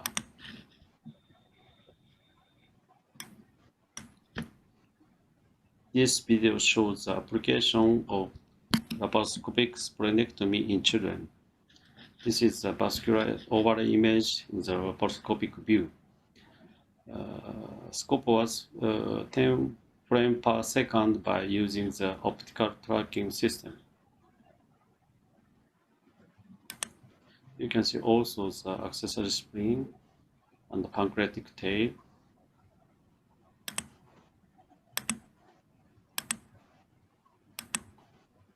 You can see also the splenic artery and vein and the pancreas behind the fat tissue of the retroperitoneum. Finally, we can staple the splenic artery and vein, successfully preventing injury of the pancreatic tail.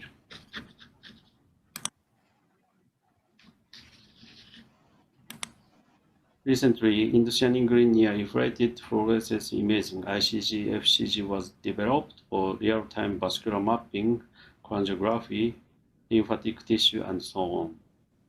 ICG has a high affinity for hepatic cell, including hepatoblastoma. Our initial case was applied for the guidance of thoracoscopic resection for metastatic lung tumor of hepatoblastoma. You can see small metastatic region.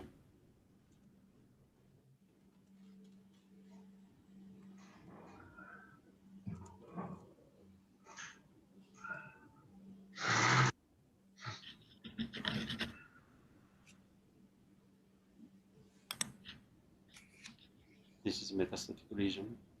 We could detect the metastatic tumor and reject the tumor successfully.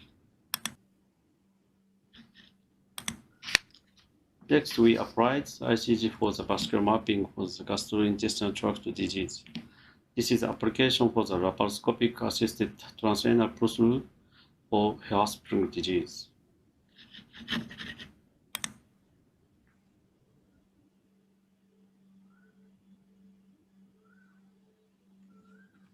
You can see the feeding vessel of the colon.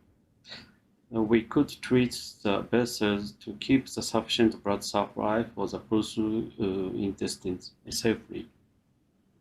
You can see the mesenteric vessels. Sufficient blood supplies was preserved, the clamping this vessel.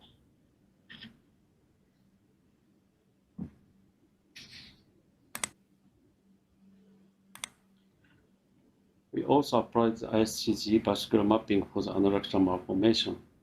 After transected rectal fistula, rectum was pushed through for anoplasty.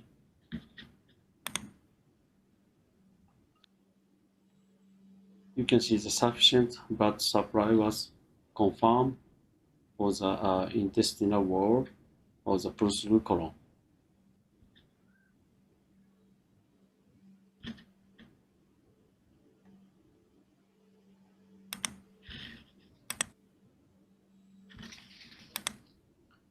This slide shows the application of the ICG vascular mapping for the long gap esophageal atresia. We planned stage surgery. The day 3 after birth, thoracoscopic elongation using internal traction and laparoscopic gastrostomy was performed. 11 days after initial surgery, 14 days after birth, we performed thoracoscopic esophageal anastomosis using the sleep knot technique. This is the distal pouch of the esophagus.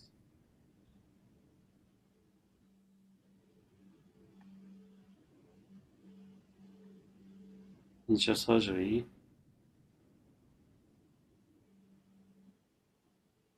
we close the proximal pouch and distal pouch using the internal traction.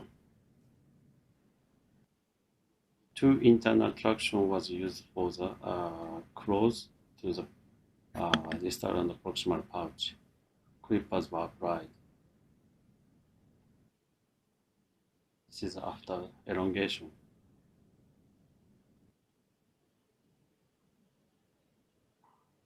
"11 days after initial surgery, esophageal anastomosis was performed. 5-0 PDS was used for the anastomosis.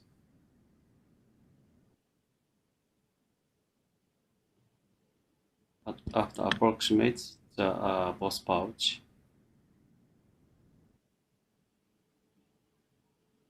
transanastomotic feeding tube was passed through the stomach. And finally, anastomosis was performed.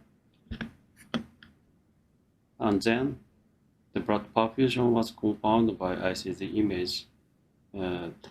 Both blood supply from the proximal pouch and the distal pouch was supplied for the anastomotic site.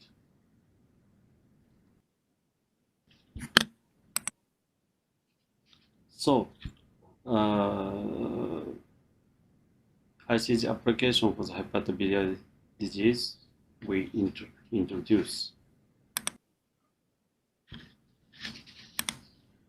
First case was 10 years old female. Cholecystitis and laparoscopic cholecystectomy was performed. ICG was injected and biliary tract was clearly visualized, including common hepatic duct. You can see the cystic duct and common hepatic duct, common bile duct. Laparoscopic cholecystectomy was performed safely, preventing the injury of the common bile duct.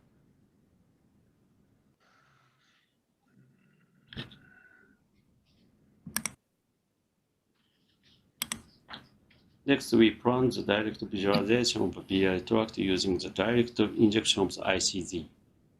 Preliminarily, we examine the appropriate proportion of the ICG combined with the bile juice. As a result, 30% is found to be the best concentration of the ICG.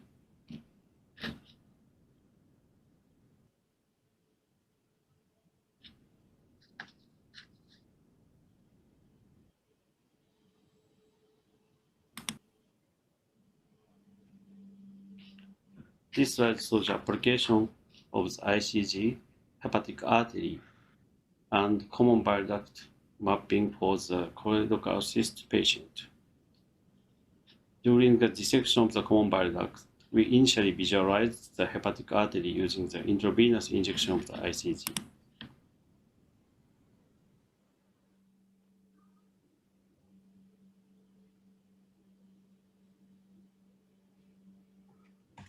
You can see the hepatic artery, common hepatic artery, left hepatic artery, and right hepatic artery. You can see, and I can detect the running of the hepatic artery. After taping of the choledochal cyst,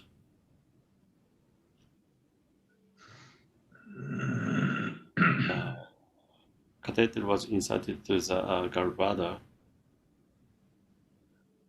Next, in order to visualize the distal common hepatic duct, combination of the liquid of the bile and ICG was injected through the cannulation of the gallbladder. You can see the distal common hepatic duct and pancreatic tissue. Marking of the pancreatic side of the choledochal cyst was using the metal clip. Confirmation pancreatico-biliary maljunction with cholangiography using the contrast agent.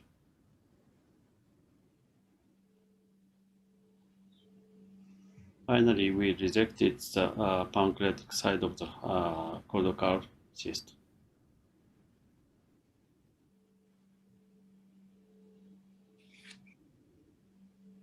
And then, Roux-en-Y anastomosis was made outside the body wall through the umbilical wound. The anastomotic hole of the subsequent hepaticojejunostomy is made at the end of the general limb. Jejunal limb was pulled up the retrocolic route. Hepatic duct was rejected just above the cystic duct.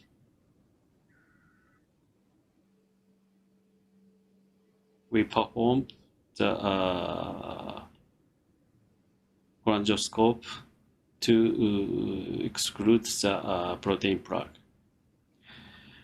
We performed hepaticojejunostomy using the two-stage sutures, the 50 PDS, the interrupted sutures, and the posterior wall and the anterior wall. We did not use the stenting tube.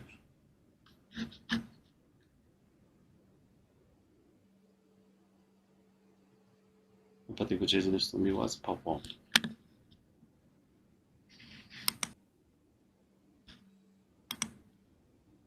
This slide also shows the application of the ICG mapping for the choledochal cyst patient.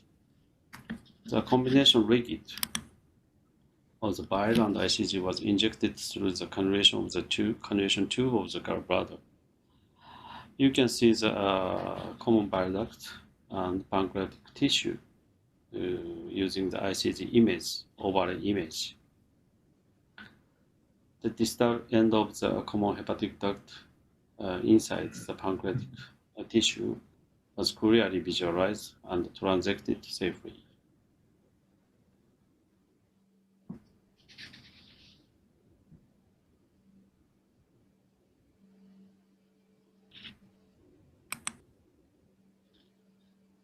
So, Kasai procedure is a treatment of the choice as the initial surgery for the biliary atresia. Key point of the Kasai procedure are dissection of the fibrous cone at the appropriate depth and anastomosis of the jejunum without damaging the exposed microbial duct. However, decision concerning the key points mainly depending on the experience of the pediatric surgeons.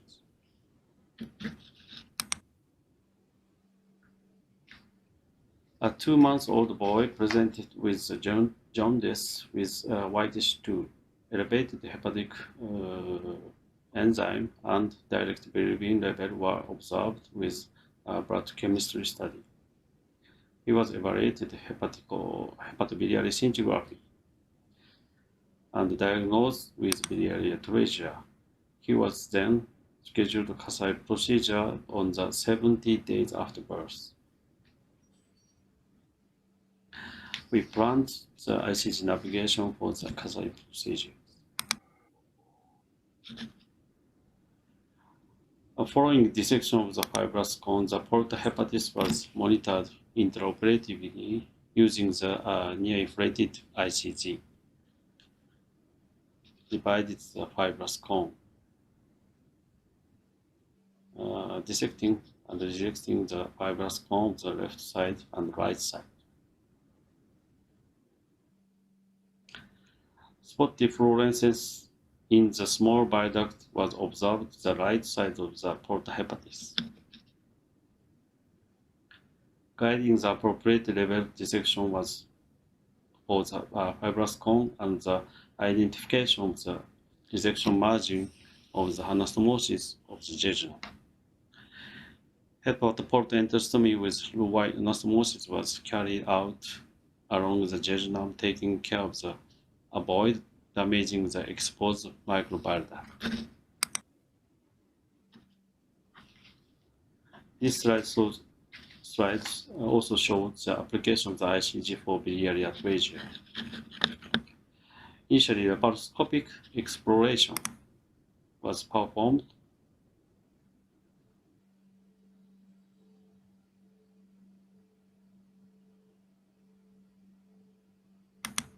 But there was no accumulation of the ICG in the biliary tract.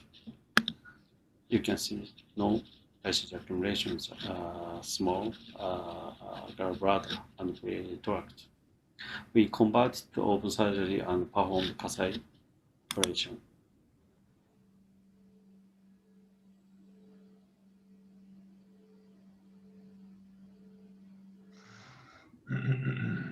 Taping of the hepatic vessel.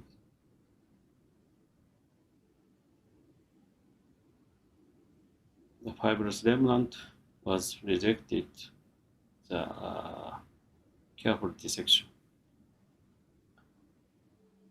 So spotty small bile duct was visualized and the bile excretion was confirmed as the aspiration of the bile juice.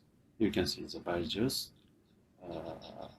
visualized by the ICG. Finally, left side and right side, small spotty bile, small bile duct was confirmed, and hepatotostomy was confirmed or performed. So in conclusion, real-time ICG, FCG guided surgery enables surgeons to perform objective assessment, intraoperative and facility.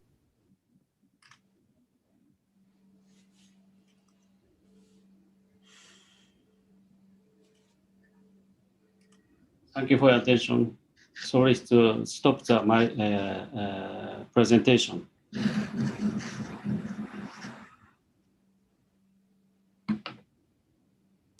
Please unmute Professor Aladi. Omar? Yes. Okay. There we go. It's ready. We have time for a couple of questions, Dr. Aladi. Yes. Thank you, Dr. Satoshi. There are a couple of questions here. Yes. The obvious thing is everybody would be wondering what would be the cost factor when you have to use image guided as in addition to a regular tool of surgery. You mean the cost of the navigation surgery? Yes. How much it will add on to the regular surgery? Yeah, in Japan, the navigation surgery is added. We can obtain the added cost from the government, and we pay the navigation cost from the insurance. Right. One more question. Yes. Of course, Dr. Ravi Ramadwar has also made a comment that they have been using it for the last 5 years.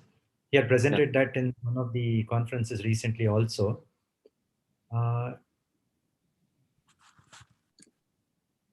The other applications of this, especially in liver tumors and other things, will it be of the same use when you're using for resection, where you want to look at margins of the tumor and using the vascularity? You mean the liver tumor resection? Yeah. I never use the direct liver dissection for the ICG. Never. So I want to apply this system to the surgical margin to decide the hepatoblastoma. But in Japan, hepatoblastoma is very small number of patients, nearly 40 or 50 cases per year. Okay. Any other questions or comments? We still have time. I'm afraid not, but Dr. Satoshi, if you can kindly look at the chat box and answer any unanswered questions. That truly was amazing and very impressive work that will let us think that when we're working without this navigation system, we are like blindfolded, because you can see very well the details of vascular anatomy and the ducts. So thank you very much for a wonderful presentation, and please answer any unanswered questions in the chat box.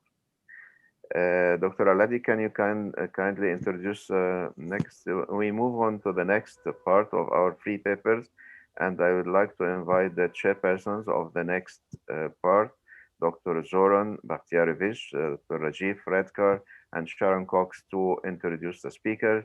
I would like to remind you that we have 6+2, and please stick to the allocated time. Thank you, Samich. Ladies and gentlemen, very warm regards from Switzerland now, where I'm based as a Chief Medical Officer of Euro 2020 in something completely different than this Congress. But thank you, Shilpa, for inviting me, and thank you everybody for giving me great honor to chair this session. I am now inviting Dr. Murali Krishnan with the lecture Hepaticojejunostomy or Hepaticojejunostomy for Choledochal cyst repair. Please.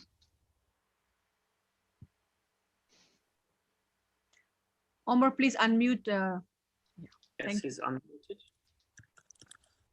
Yeah, he's ready.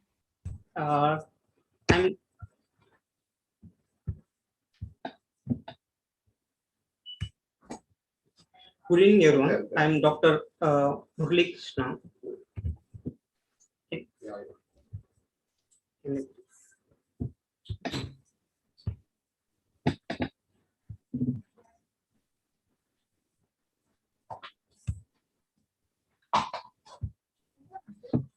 evening, everyone. I'm Dr. Murali Krishna. I'm presenting the hepaticojejunostomy or hepaticojejunostomy. Is duodenogastric reflux a determinant factor for choledochal cyst repair? Already a brief presentation is given by Dr. Ravi Ramdor. Thank you, sir. And we are presenting our own experience from our center by single session. We all know that choledochal cyst is the commonest congenital biliary anomaly in children, and the management of the choledochal cyst has evolved from various drainage procedures to excision of cyst with a biliary anastomosis.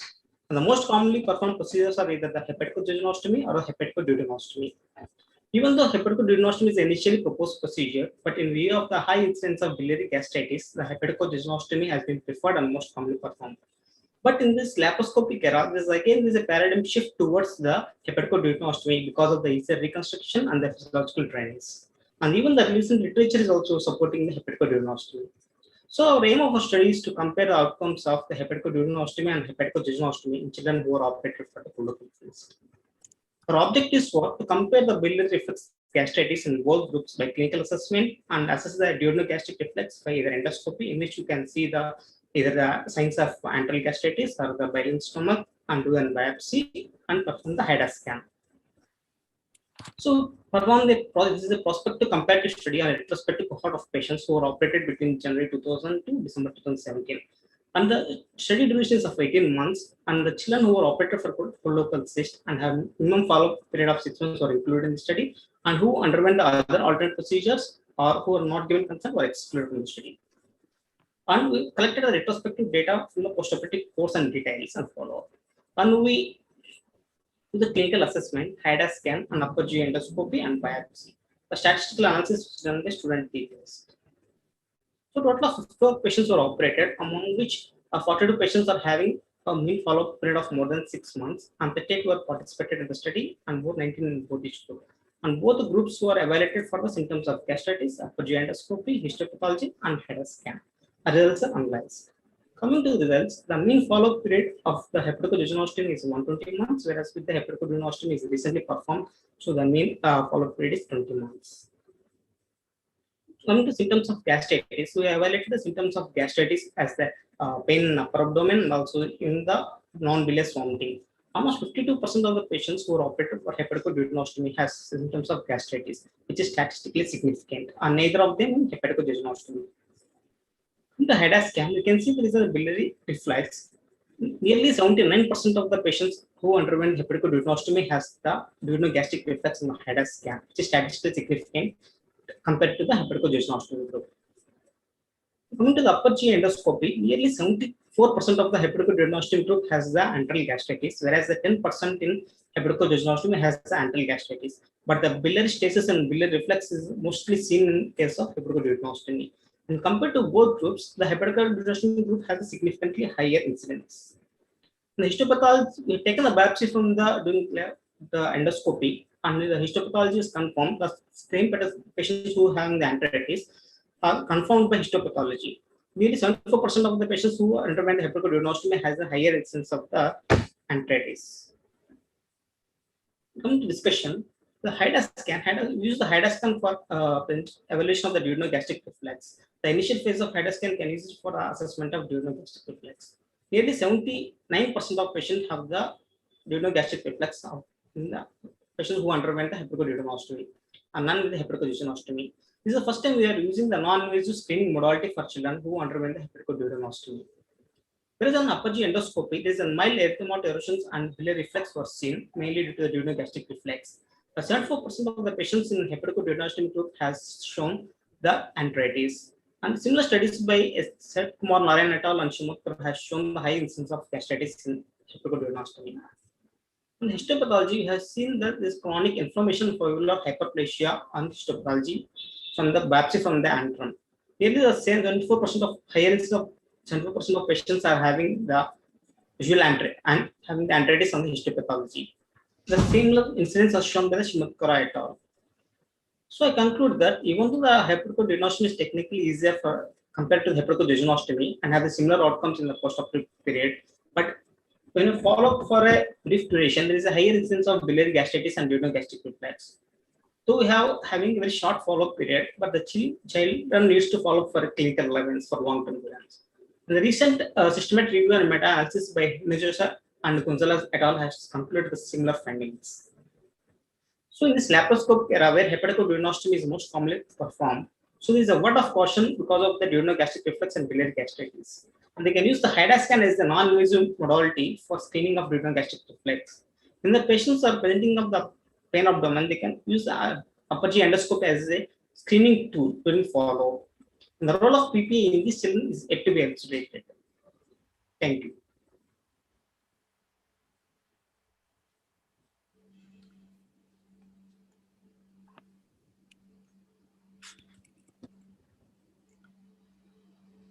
Professor Zoran, can you please wind up? There are no questions for in the chat box.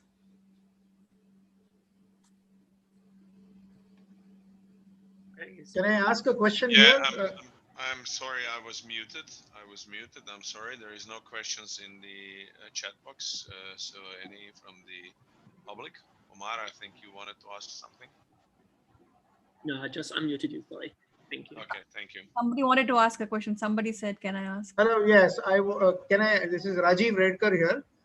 Yes. A wonderful presentation by Dr. Murali. I appreciate that.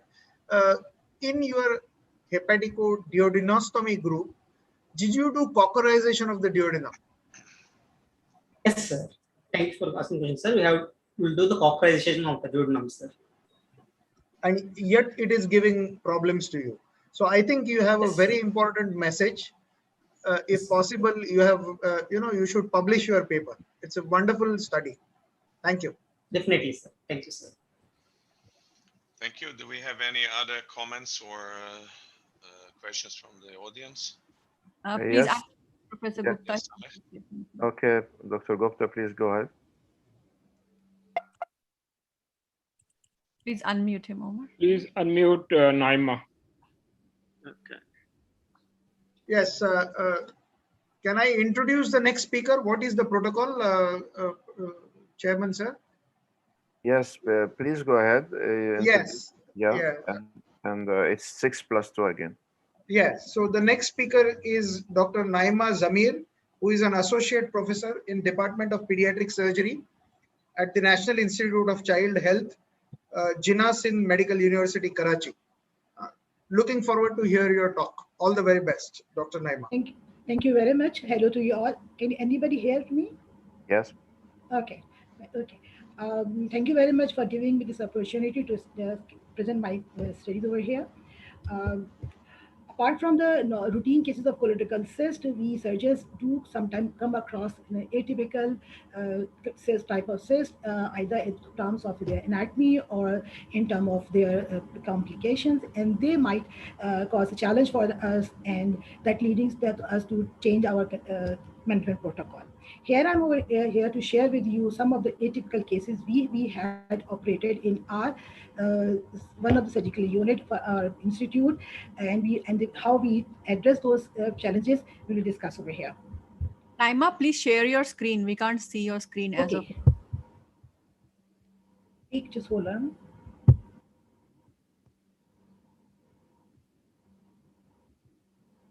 Can you see now? Yes. Yes. Nice. Okay. Sorry. So this study was conducted in our institute, and we did follow the standard protocol of managing colorectal cyst. Moving toward the cases, common hepatic duct is the normally found in clinical practice to be of normal caliber, adequate enough to get anastomosis with the enteric system in patients with the colorectal cyst. But in our study, we found there are two different cases. In one of the cases, the rest of the common extrahepatic duct was normal caliber, but the common hepatic duct was found to be a very cystic dilatation, or the only cyst part which is dilated of the extrahepatic duct. Apart from there, we also found a cystic area just lateral to it, which was not communicating with anybody but anything, but it was also draining the bile. So we did de-roofing of the cyst and the resection of this common hepatic duct up to the proximal part, and do and by hepatogenesis in this patient. In this particular case, we had a very large size of a colorectal cyst, which is extending up approximately into a dome-shaped projection, where we couldn't find any of the common hepatic duct in the whole of circumference. And while doing very meticulous dissection, we found a very narrow down cystic, very not caliber tube, which was pouring out the bile. So it was the common hepatic duct. The problem was that how to anastomose the enteric system with this small caliber tube. So we did spatulation of this tube till the confluence of the duct, and then do a very narrow but difficult anastomosis. This patient had small, only one surgery cholangitis, and later it will be also doing fine. The next patient presented us with a multiple episode of cholangitis, and when she was operated, she wants to had very large size cyst, which is thick edematous, and it was very friable. And if you can see in the other film, you can see the very much dilated right and left hepatic ducts. So the anastomosis here again a problem. So we did a very long anastomosis over here, and this patient continue to pour bile after for like 10 days, but since the patient was of normal was stable, so we continue with the conservative management. Then there are 7. This is in a very atypical case over here. The patient presented to us with vomiting and upper abdominal fullness after feeding. When on radiological investigation, it was found that patient had a cystic area in the porta hepatis, which compressing the second part of duodenum, leading to obstruction of the duodenum and stomach. On explosion, it was found to have a normal caliber gallbladder, leading to a cystic dilatation of cystic duct, which in turn communicated medially to the common bile duct. We can appreciate a very dilated common cystic duct over here. And a Roux-en-Y excision of cyst and Roux-en hepatogenestomy was also performed over here. The next 4 cases are of a huge abdominal distension, and the 2 of the cases were electively operated, and they were when the CT scan showed the huge cystic obstruction of cyst, and there was obscuring the anatomy. The problem, the challenges at that time, that huge cyst, to how to operate on that. The adhesions we will find in this type of cases, and the anatomy obscure because of the huge pressure of this cyst on the surrounding structures were very problematic for us. So we did operative aspiration initially, and then complete excision of cyst was done without damaging of the tissue.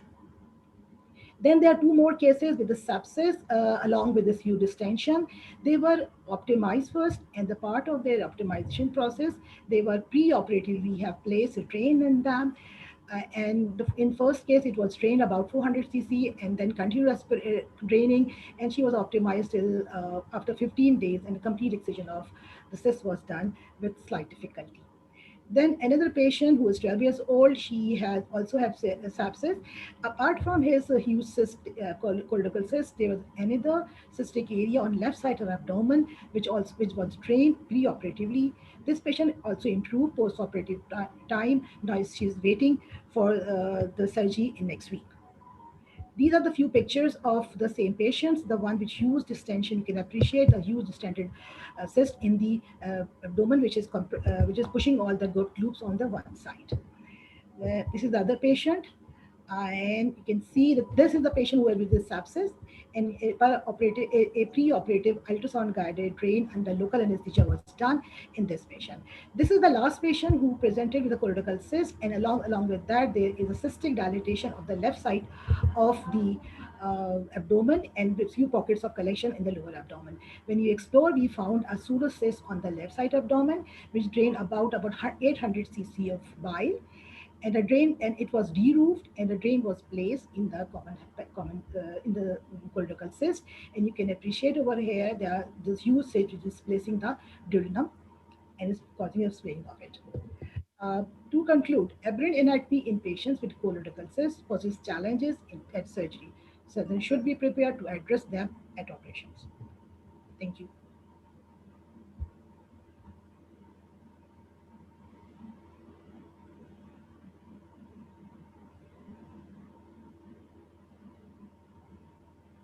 Please unmute Professor Edgar.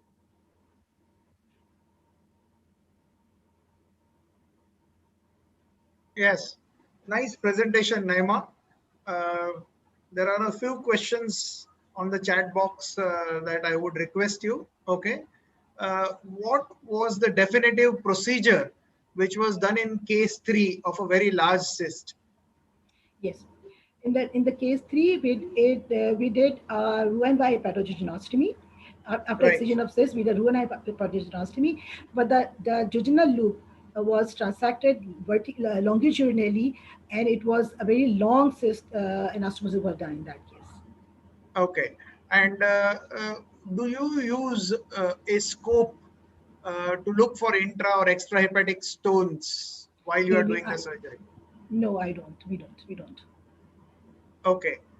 And do you have any thoughts about how do you rule out cystic biliary atresia from such complex choledochal cysts that you have operated? Yes, which one, the question says, which one will you consider as cystic variant of biliary atresia? There's none of them with a cystic variety of choledochal cysts, but with cases which I presented, because all of them have a distal communication with the duodenum, and then there was the liver was of normal texture, even under histopathology. Is there a room for pre-operative percutaneous drainage in long standing with such large cyst? That was another question.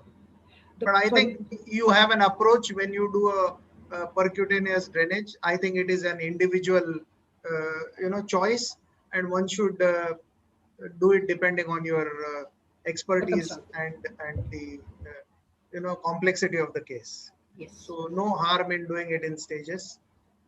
Yes. Anyone else has any questions to offer? It's because we have to save the patient first, so we need to optimize before going for definitive surgery, which is an extensive surgery.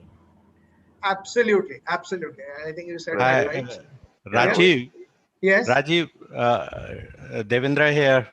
Yes. Hello, sir. Good afternoon. Very good afternoon. Can I make few comments on choledochal cyst? For sure. We're waiting for you. Yeah.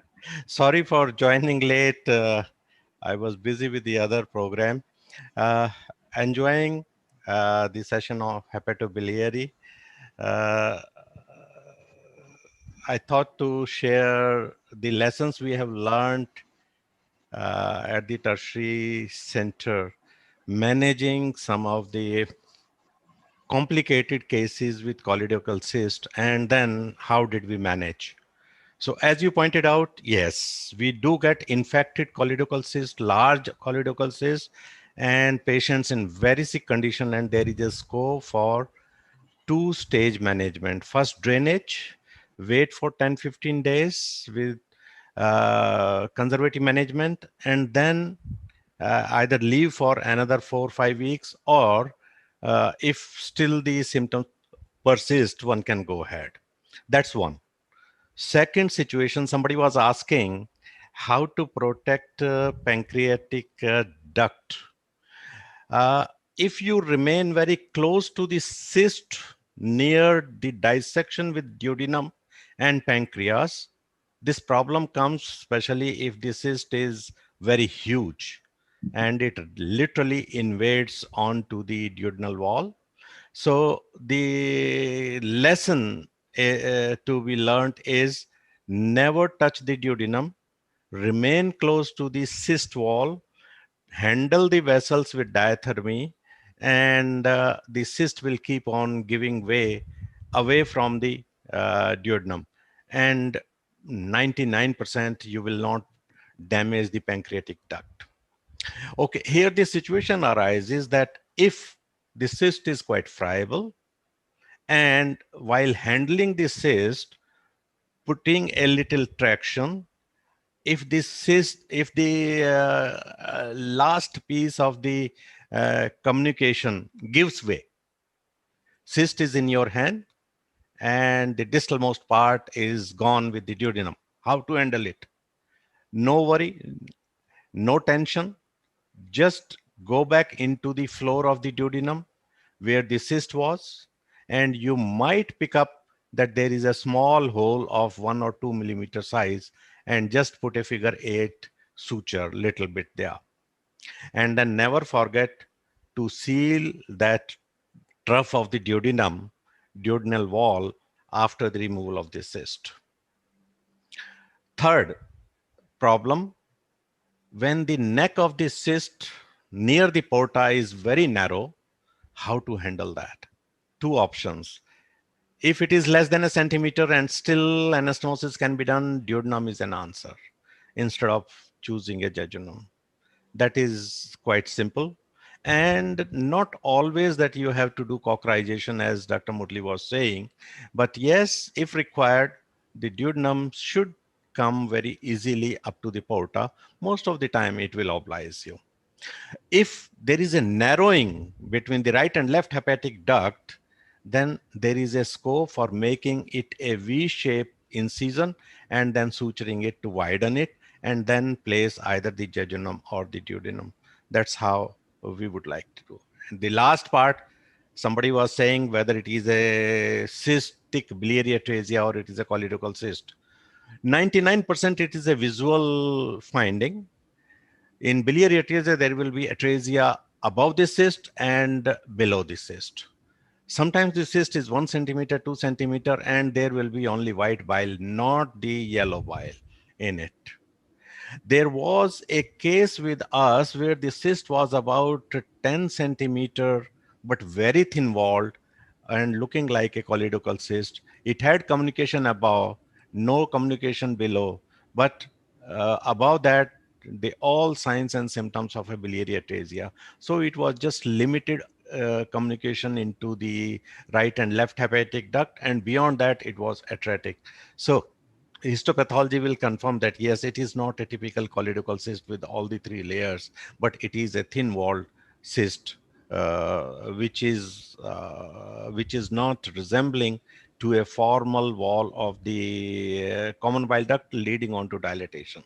So these were some of the lessons that we learned from our own experience. Coming back, hepaticojejunostomy or jejunostomy, I think a lot of papers had come from the world over, especially from Japan, Korea, China, and they say there is no difference between the duodenum or jejunum you apply for it. We had followed a very simple principle. If the size of the duct at the porta was less than a centimeter, we used duodenum. It was simple, easy to do it, and single anastomosis. If it was large cyst and large duct at the porta hepatis, then there is no choice but to use a jejunum. But we always used about 25 centimeter, 30 centimeter of the Roux and Y loop, not a shorter one, 8-10 centimeters, no. 25 centimeter, yes.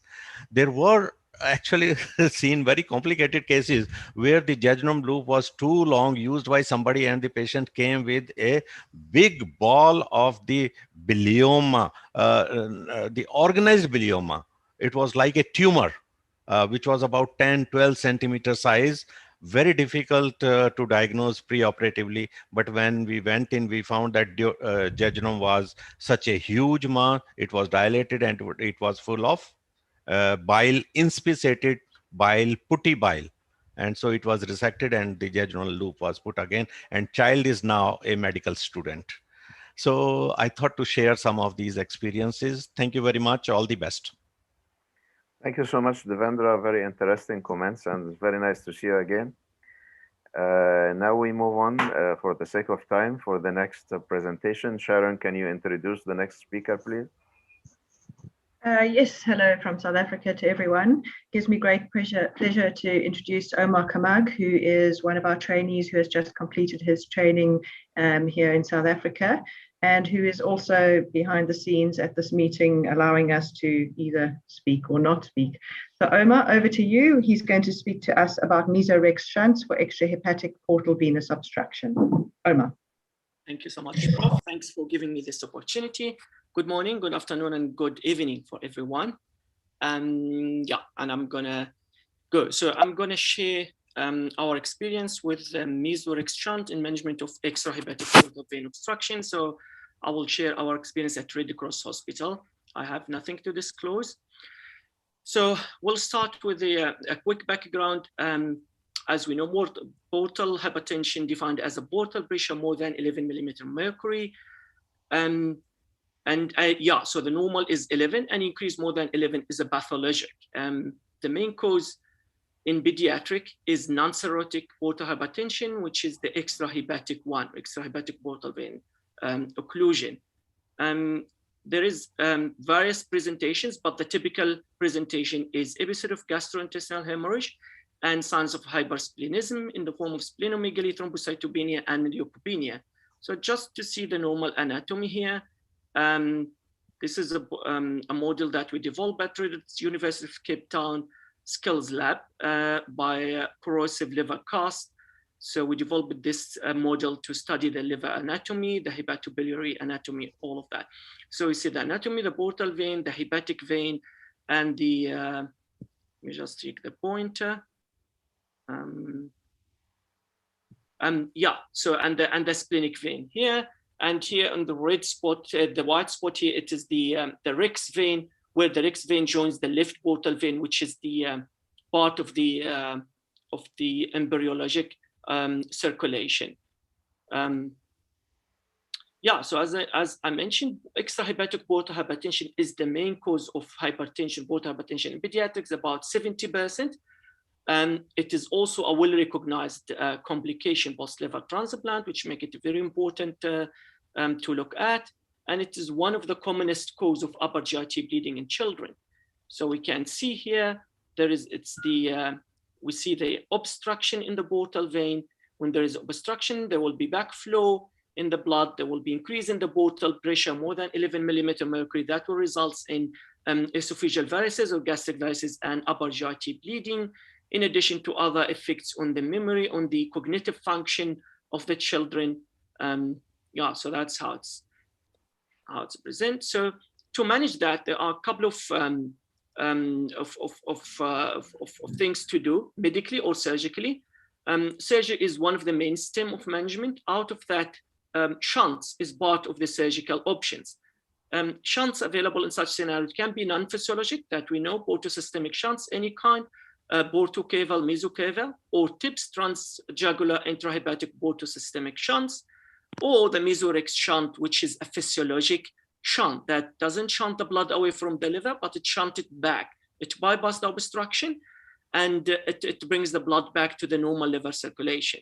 So it's in one of the innovative techniques. It restores what's called the hepatobetal blood flow.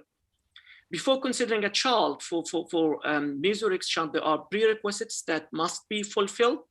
First of all, the obstruction must be prehepatic. So in the portal vein, before it goes into the portal hepatis, there must be a patent rex vein, and there are different ways to investigate the patency of rex vein, either by Doppler ultrasound, CT angio, or MRI angio, or what is being developed recently, what's called widget hepatic vein portography, which carries a diagnostic accuracy of 95 to 100%. So currently, widget hepatic vein portography is the gold standard.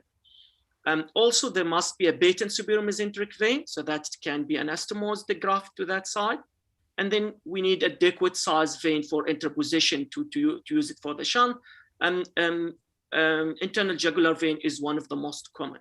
So this is the shunt. This is you can see the obstruction in the portal vein, and this is the view after the shunt has been put in place between the superior mesenteric vein and the left and the rex vein at the left portal branch, and the blood will flow back to the liver.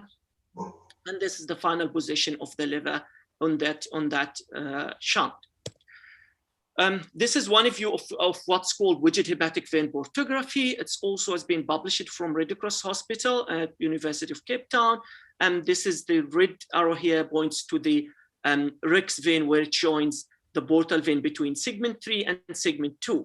So if there is a runoff, if there is a patent rex vein and other prerequisites has been fulfilled, then this child with extrahepatic portal vein obstruction will be considered for mesorex shunt. This is a couple of photos from the surgery. Yeah, we can see the umbilical ligament going into the hepatic vein, to the left portal vein. This is the patency, and then we can see in the far left down, there is the interposition graft connecting between the superior mesenteric vein and the rex vein. So to study, we conducted this study to do a retrospective review and check our results over the last 18 years. So we had 22 patients has been diagnosed with extrahepatic portal vein occlusion, 9 females and 13 males. Out of those, 6 patients were complicated, where portal vein thrombosis happened after transplant. As I mentioned, rex vein has been assessed with different way of the gold standard widget hepatic vein portography. 18 children has been identified with a patent rex vein. All of those 18 underwent rex shunt surgery, and the left internal jugular vein was the main conduit that has been used. So this is just to check the percentage. So 27% were liver transplant patients, 59 were male, and the rest are female.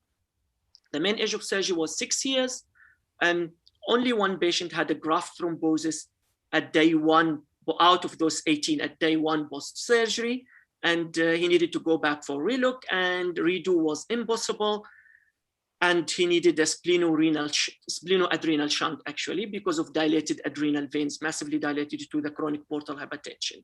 17 patients were followed up for a mean time period of at least 10 years. That was the mean. The least was 17 months, and the maximum period of follow-up was 18 years. On follow-up, 16 children had no further variceal bleeding. Only 1 child had 2 further upper GIT bleeding despite having a patent shunt.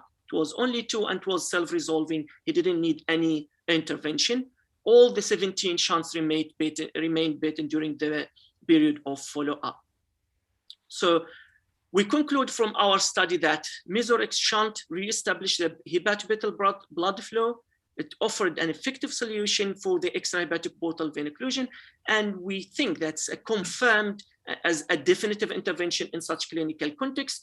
We highly recommend considering this surgery as soon as possible. You don't need to wait until the child starts developing complication. Upper GIT bleeding is a late sign in portal hypertension. They usually before that have a cognitive function affected as a leukopenia, thrombocytopenia. Once a child diagnosed with that, he should be considered for mesorex shunt. Early surgery, as I mentioned, is considered. Mesorex shunt reverse the portal hypertension sequelae in terms of splenic size and hypersplenism that usually results in thrombocytopenia, leukopenia. All of this has been reversed. And other advantage that has been reported in literature, we didn't measure ourselves, is increase in the liver size due to restoration of the normal blood supply to the liver, resolving of biliopathy secondary to the portal cavernoma, and improvement in the cognitive ability. Thank you so much. Please unmute Sharon. There we go.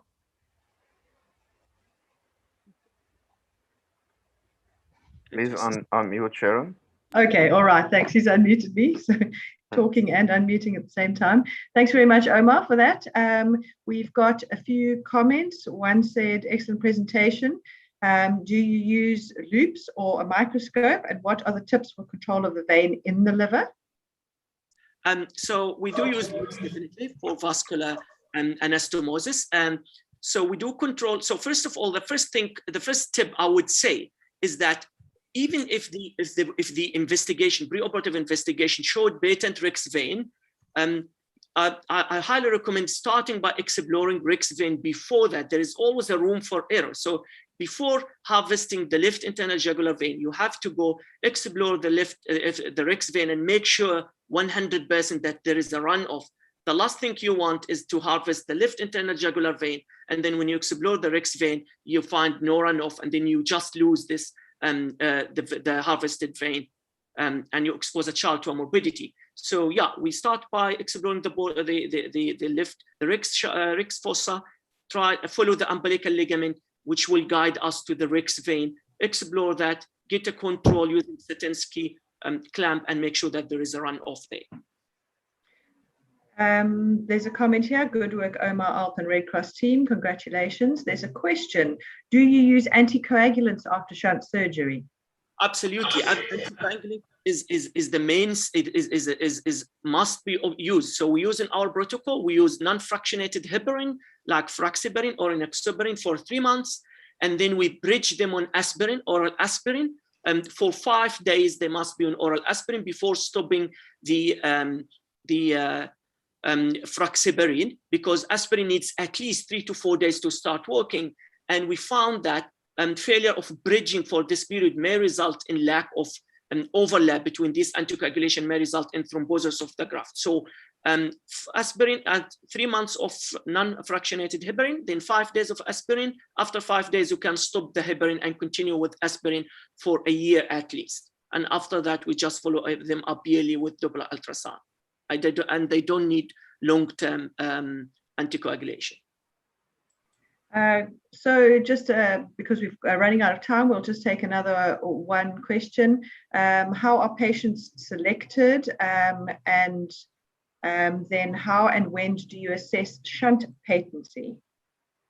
The patient selection, so it depends on the presentation. So usually those patients all presented with signs of portal hypertension. So we start studying them and check, is it a hepatic cause? Is it a cirrhotic liver or extrahepatic portal vein obstruction, which we will know that from the liver function, from Doppler ultrasound, from CT angio if that's needed. So we first of all, we need to establish a diagnosis of extrahepatic portal hypertension. Once this diagnosis has been established, then we need to see if this child is eligible for this shunt by checking the prerequisites. So does he have a patent Rex vein?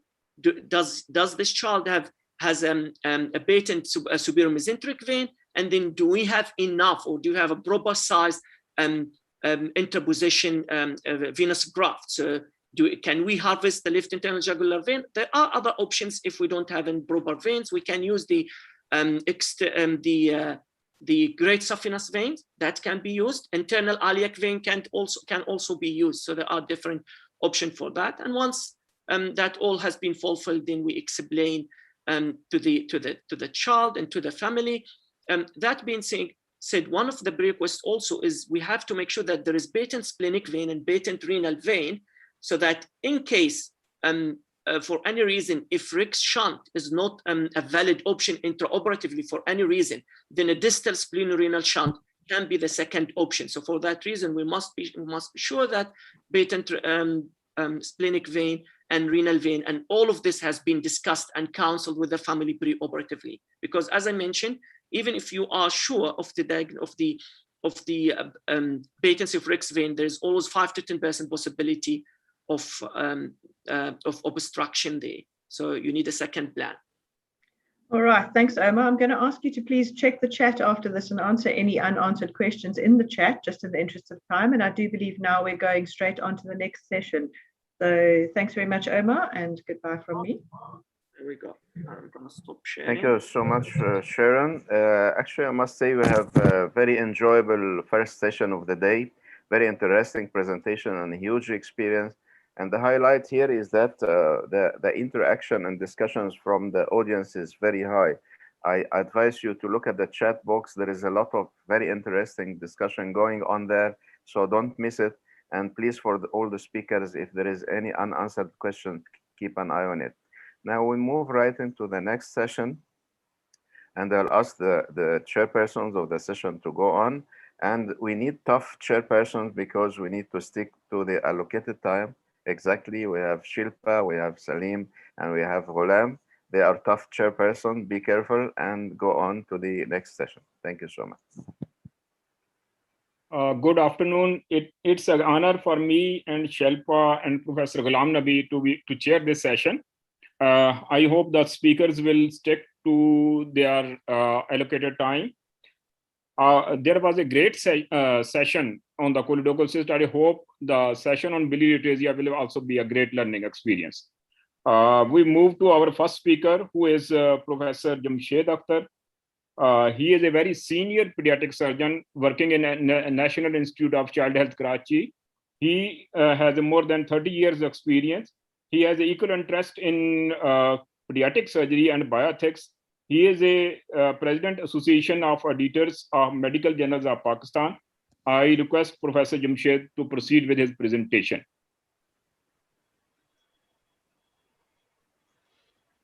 Thank you, Dr. Salim. Professor Jamshed. Thank you, Dr. Salim, for introducing me.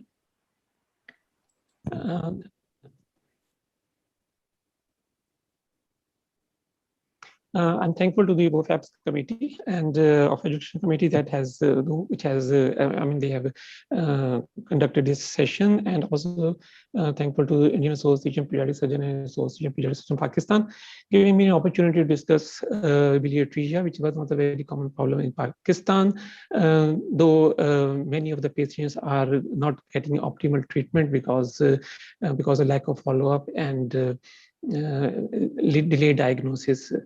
I have nothing to disclose, and biliary atresia is a type of progressive fibrosing obstructive cholangiopathy. And as you can see in this picture, many of the patients present to us like that with the huge livers, many of them are at the decompensated stage and with a very small prognosis. The presentation shall be based upon these few areas, which I shall try to cover within 20 minutes. The types of biliary atresia, the lot of research is going on this subject, and over the period of time we have come to know that there are two distinct types of atresias, including the embryonic or congenital variety and the perinatal or acquired variety. Just quickly through how the development of bile duct take place in the first trimester, due to some genetic influences and also the epigenetic factors in the mother like diabetes mellitus, the development of the bile duct may be impaired and it may result in some kind of syndrome, the common of which is the biliary atresia splenic malformation syndrome. And it's not an uncommon, it is seen in a tertiary care hospital, 1 or 2 cases every year. If we move on to the second trimester, many other environmental influences are also considered to be responsible for the malformation of the bile duct. And one of the varieties, the cystic variety, actually is considered to be occurring in this trimester. And moving further, then comes a lot of debate on viruses as a cause of biliary atresia. And one of the most common viruses considered in this is the cytomegalovirus. And how these viruses actually cause disease is still not clear, but it is supposed that they destroy the already developed bile ducts or those who, and this process may continue postnatally as well. And having said that, there is a large number of patients, maybe more than 80%, where we do not know what actually has led to the biliary atresia. But we know that there are children who are genetically susceptible, and there are many intermediary mediators are found in these patients, which leads us to the hypothesis that some inflammatory processes which was occurring in utero, maybe in third trimester, is continuing postnatally as well, and it may lead to formation of leading to the development of the biliary atresia. The clinical presentation in the countries like Pakistan and maybe in India is always is variable, though variable, but large number of patients present very late and with the huge abdomen, yellow like anything, and many of them already developed the signs of portal hypertension. And the dark colored urine and acolic stool, although they were present throughout their time in neonatal period and early infancy, but they have not been picked up. And that leads to delay in presentation. As you can see in one of our studies, we found that the median age of presentation was 90 days, and it was even 150 days in one of the patients. So how can we pick these patients up? I think this is one of the very easy way of doing it is just having a yellow alert and educating our healthcare providers, especially the general practitioners, the neonatologists, the pediatricians, and of course the pediatric surgeons as well, how to pick up the patient, the babies who are jaundiced. And one very important sign is the color of the stool. And in our study, we found that many of the families took their children, the neonates, their newborns, to the doctors because they were worried about the color of the stool, but the doctor did not pick up the signs. So stool alert and the yellow alert, two simple measures can help in diagnosing these patients early, because we know the earlier we diagnose them, the more chances of these patients to be salvaged. And these are the stool color charts, which are used in many countries in the East and the West as well. And they have reported that the chances of picking up these patients is quite, in an early period, is quite high. The investigations that are performed in these patients, there's a long list of exhaustive list of investigations, and many of the patients are actually lost, and the parents have not show compliance because the list is huge and extensive. And then in countries like Pakistan, where the treatment is not free all the time and it costs lots of money, so the compliance is not there, and many patients are actually lost to the follow-up. Theoretically, you can pick them up in utero ultrasound if you find cystic lesion in the area of portal hypertension without dilatation of the liver, intrahepatic dilatation. Then this may be suggestive of one of the varieties of maybe a cystic variety of biliary atresia, which is not very common. And the postnatal screening has been suggested in those areas where the incidence is very high, but still there is not there is no consensus which of the investigation shall be able to identify these neonates. A stool test is another important, although clay colored may not be present early, but the consistency in the appearance of stool, which looks very fatty in appearance and quite that can can be picked up by the parents. And if you go for the content of the estimate the content of the stool, as well as Sudan test can be done for the presence of extra. So you may make highlight, or may identify, or may at least consider obstructive jaundice in these patients. Of course, we know there can be medical causes for that as well. Biochemistry is remain the mainstay of picking up these patients, and we know the total bilirubin in which there is conjugated hyperbilirubinemia is considered, when it is more than 20%, is considered to be one of the suggestives of the cause of the neonatal congenital hyperbilirubinemia. Is maybe one of the reasons. The biliary atresia may be one of the reasons behind this. And then there is a lot of debate about the utility of gamma GT, and gamma GT is found to be raised in these babies. But again, when the more research was done, it was found that the gamma GT level is not remained constant throughout. It may be, it has different ranges in different age group. So we need to be careful when we are trying to interpret the level of gamma GT. And then some people also suggested if you find the relationship between the gamma GT and alanine transferase, then it may help in identifying the patients with the conjugated hyperbilirubinemia, the obstructive jaundice, and one of the causes may be the biliary atresia. So again, these if you continue with the investigations that have been suggested, the tortoise teeter is also routinely performed by the pediatrician. It takes some time, and also it's not a very cost-effective test in the context of Pakistan.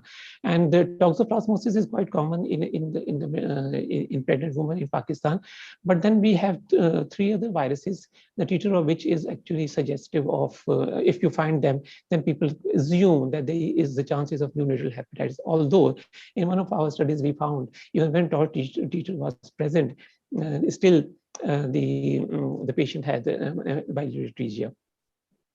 Scintigraphy is one of the studies which we do not recommend for the last many years, but it still is being done, especially by the pediatrician, as an investigation to differentiate between the neonatal hepatitis and biliary atresia. But we know it has only it's not very sensitive investigations.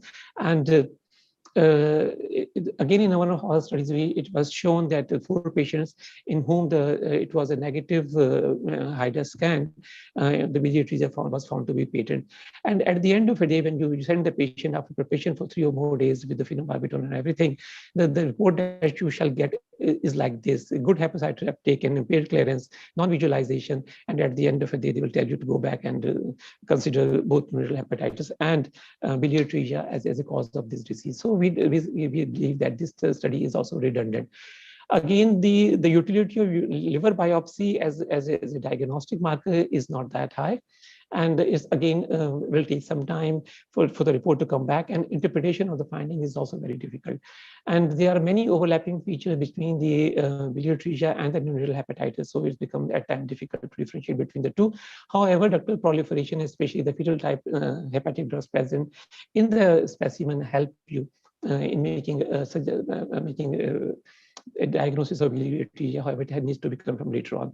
Then again, there are a number of investigations which are there in the literature, and I think this is all the waste of time, especially duodenal aspirate is also not a very easy thing to perform, and putting in NG2 with invasive test and then aspirating and then testing for the vial is also not very sensitive investigation. So we think all these investigations are redundant. Liver biopsy, yes, can be a part of your propical angiogram and during surgery, so as to make the prediction for the future outcome of these patients.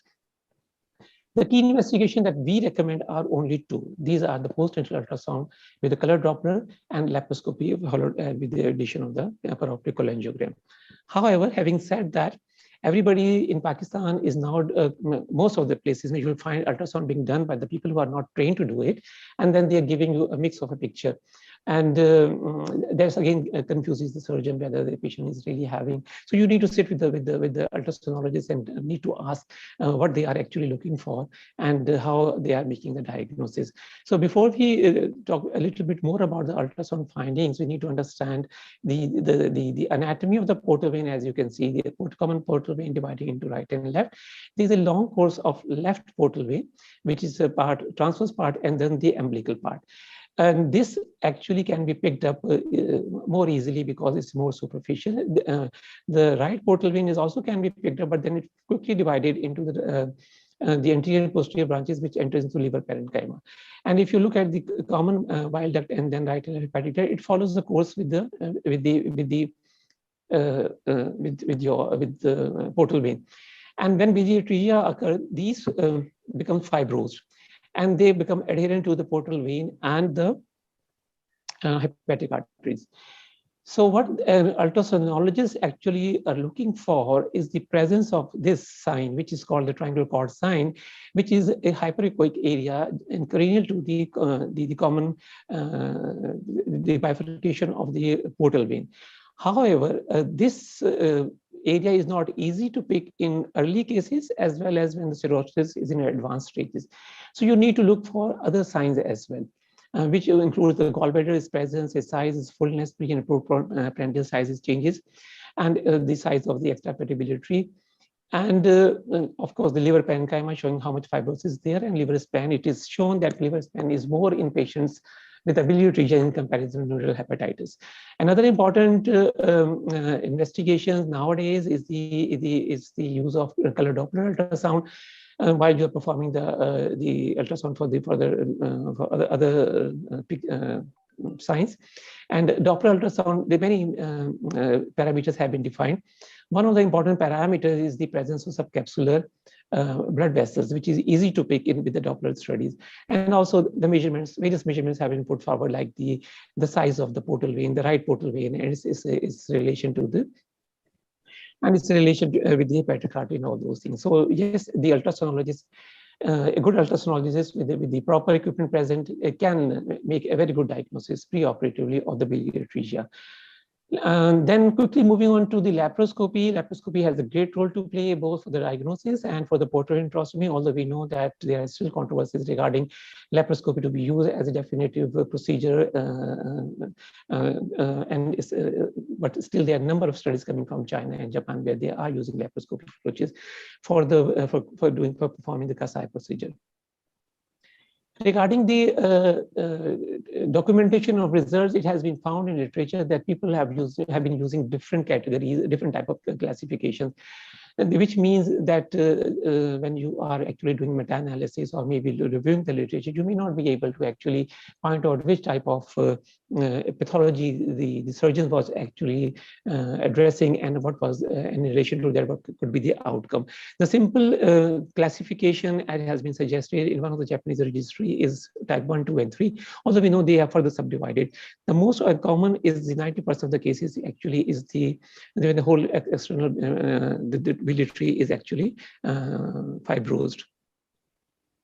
Knowing anatomy is very important because the dissection of at the time of Kasai procedure, based upon that, the emphasis should be on the porta hepatis, which is a fissure-like structure, which is anterior to the caudate lobe, just behind the caudate lobe. And then this extension is very important, the rexus fossa, where left portal vein and the left hepatic left bile duct actually is housed.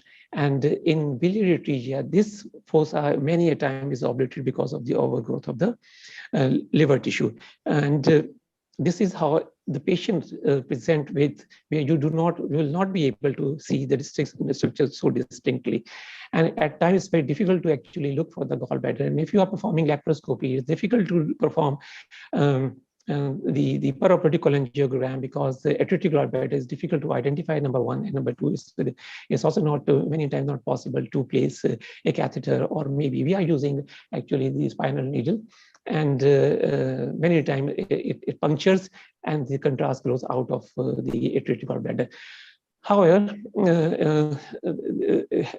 looking at the liver does not mean that one must not go further and try to find out the actual pathology and trying to find out the area where the anastomosis has to be done.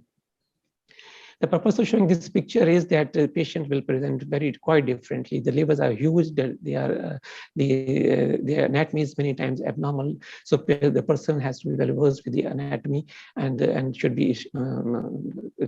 prepare themselves for unusual findings during the surgery. Just touching the history of the procedure, the Western literature already was telling people that it's a non-correctable form. But however, in Japan, starting with the Katsura in 1955, actually he was the one who tried to dissect the porta, and then when he could not find anything, he just attached the duodenum there. And his patient improved later, and they did not know how the patient improved. In the second patient, again, they did the same procedure. They just placed the duodenum without opening it, actually. And this patient later on cleared some of his jaundice and later died. And Dr. Kasai, when performed autopsy on this patient, they found there is a fistula formation between the porta hepatis and the duodenum. From there, he had an idea that why can't we just anastomose a part of the gut to the after dissection in the porta hepatis. And the result was operated in 1959.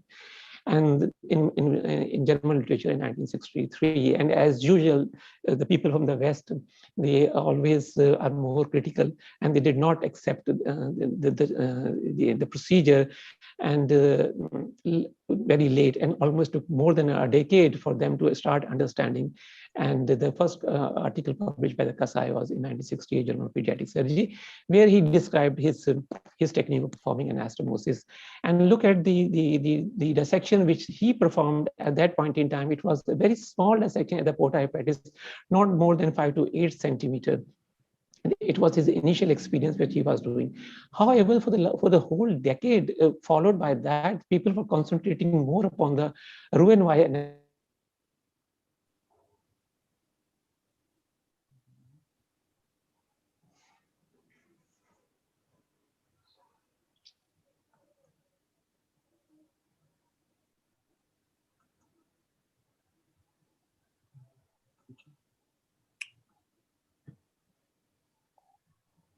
We are not hearing the voice of Dr. Jamshed. He has No paused. sound. He has paused. We'll just wait for a while. Some connection issue.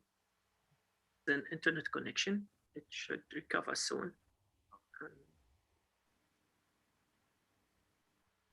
It's still online.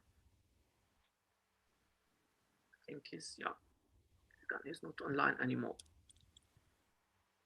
He is online.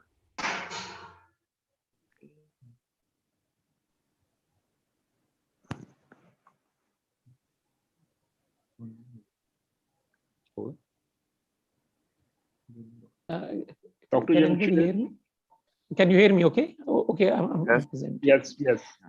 Please share again. Okay. So people were coming. Okay. So okay, so people remain on concentrating on the different type of the Roux-en-Y drainages rather than on the anastomosis. However, then again came the challenges Please of share your screen. Dr. Jamshed, share your screen. Share again.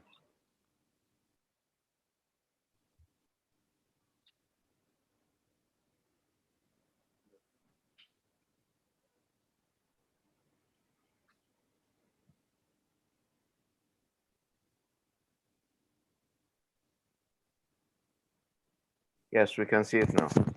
Okay. So what I was trying to tell you that initially there was a concentration on the anastomosis, then on the drainage part of it, and then again it switched over to the dissection. And the dissection, the controversy was how much dissection is appropriate. So some of the people become so enthusiastic that they started dissecting even further into the structures, into the liver tissue. And for example, you can see the Toyo Saka actually they divided this bridge of tissue between the S3 and 4 and the opening of the rectus fossa, and then dissecting the left portal vein, finding out all 4 branches, and on the right side all is anterior and posterior branch, and then try to anastomosis. However, the Hashimoto went even further, and he actually started using CUSA and then scored the large part of the liver. In order to, he was of opinion that if you remove the part of the liver tissue, you may be able to find some depth there.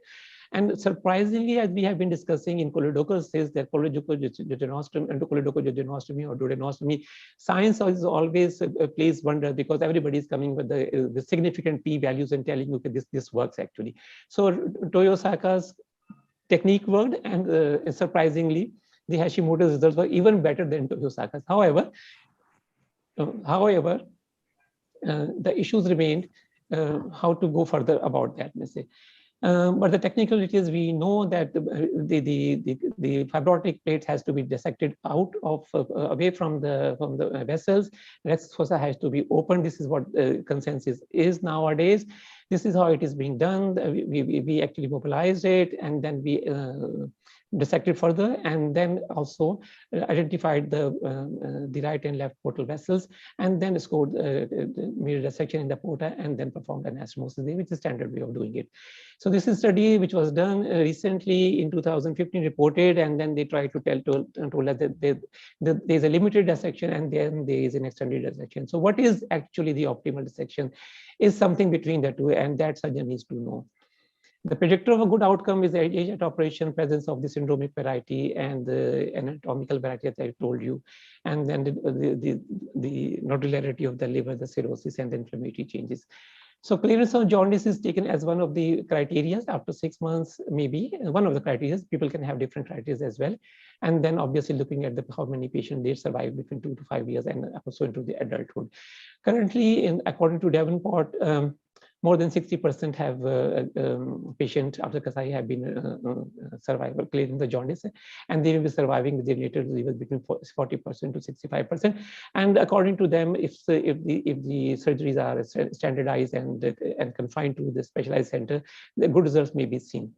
And then there is a long list of urgent treatments which have been suggested, and none of them actually have been proved to be a standard of care, but still people are using it, except for the nutrition and the vitamins, which we know is very important for these patients to be considered about, because that will help the quality of life. And the antibiotic prophylaxis, European people are using tazobactam, which is a very third generation antibiotics, and they believe probably it will help you decrease the chances of cholangitis. And then coming the steroids, high doses, low doses, there are a number of studies on that, but again, nothing is actually proved. Same goes for choledotic agents. And so obviously we need to screen for portal hypertension in these patients and go for the question that, 2 minutes. Okay, I'm concluding. The liver transplant actually is what there are many people believe, maybe the starting treatment to begin with. And the question then is whether or not biliary atresia patient should ever undergo a biliary enteric drainage if you have no shortage of donors, and at the same time, if you don't have, if you have a facility, should you ever go for, because the large number of patients in their adulthood may be a candidate for liver transplant. So future direction can be in the translational research, because still we are looking for the animal models, and we are talking about organoids and hematopoietic stem cell use in these patients. And one of the studies which has been done by Dr. Halterman, she was in Karachi a few years back, and one of our universities collaborating with her. And Dr. Dev Desai is sitting here. He's in Dallas. He's a pediatric liver transplant surgeon, and he was also of the opinion why not to go for if the expertise are there and the results have improved. So liver transplant may be considered in future as a primary treatment for biliary atresia patient. So I conclude by saying simple clinical observation helps in early referral, blood tests strengthen the clinical suspicion. Expert sonologists may have with appropriate equipment may help in delineating the anatomy. Laparoscopy and POC, this is what we recommend, this is what we usually do, and follow so as to decrease the waiting time. And the principle of the dissection is don't be too radical. That is very important to remember. And medical management in a post-operative period is from bare minimum to extensive. Remember to pick up the early failures, sequelae cirrhosis to be addressed, and liver transplants may be needed in the future. I acknowledge my colleagues in helping us them, and I invite you all people to visit Pakistan. We have so much to see here, from Karachi here and to the northern part of Pakistan. Thank you. Thank you, Professor Jamshed. Now I request Professor Shelpa to take few questions and then introduce Go Miano for the next talk. Thank you, Professor Akhtar. There are few questions in the chat box, mainly being what age would you consider for Kasai? Is there a cutoff, or would you consider other factors to go ahead with surgery?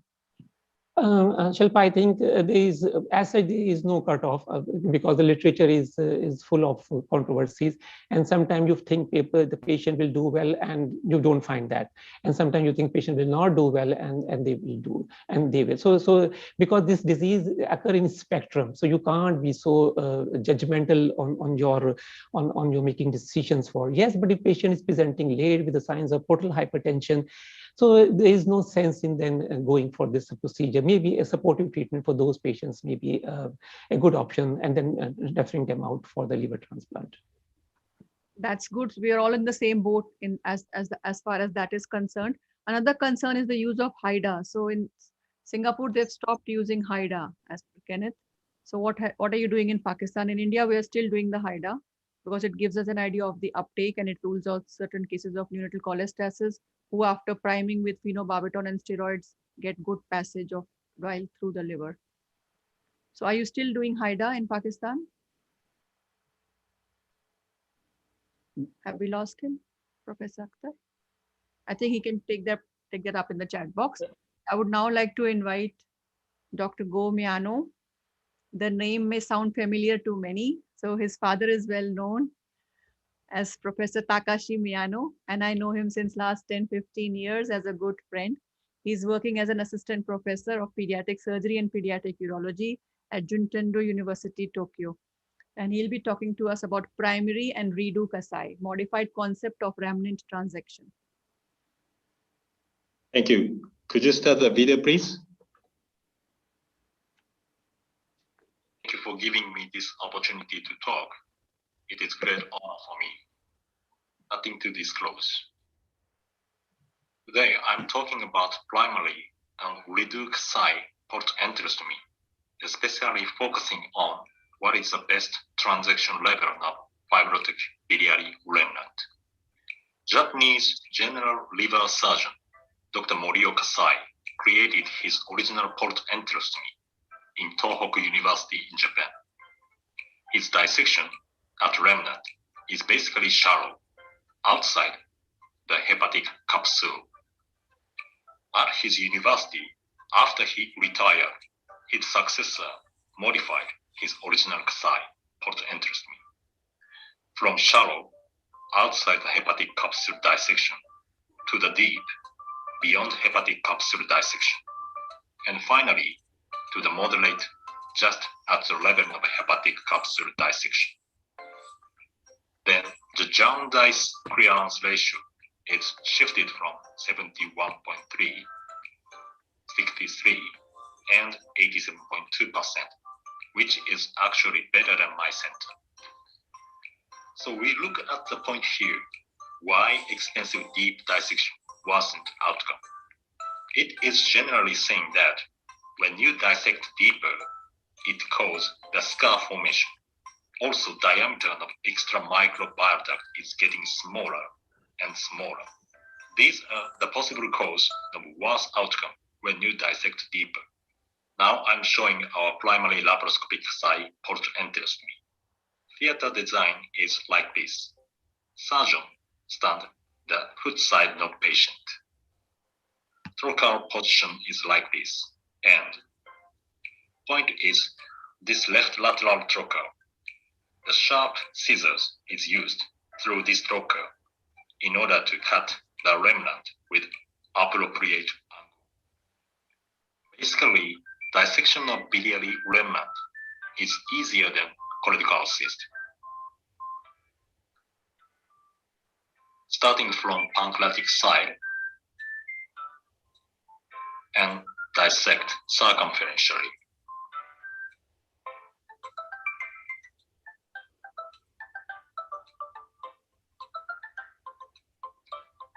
Distal end of the fibrotic remnant is ligated and transected at the level of duodenum. In many cases, lymph node is found and dissected out.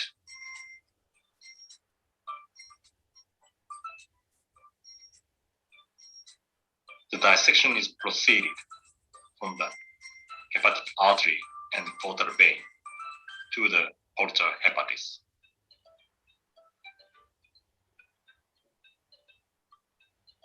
At the proximal bottom of remnant, we can only use bipolar instead of cautery to avoid thermal injury of microbile ducts.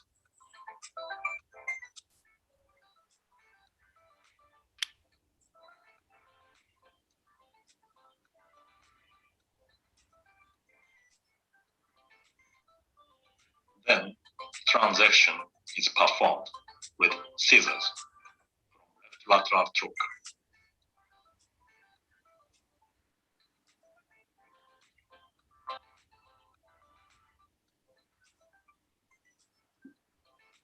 The level of transaction should be just on the hepatic capsule.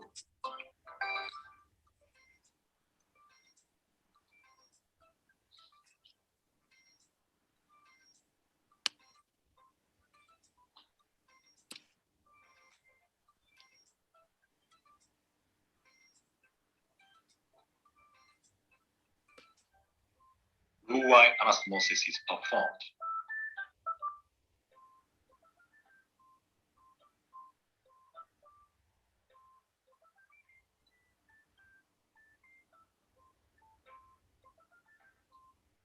The anastomosis should be wide, using extracorporeal, not time.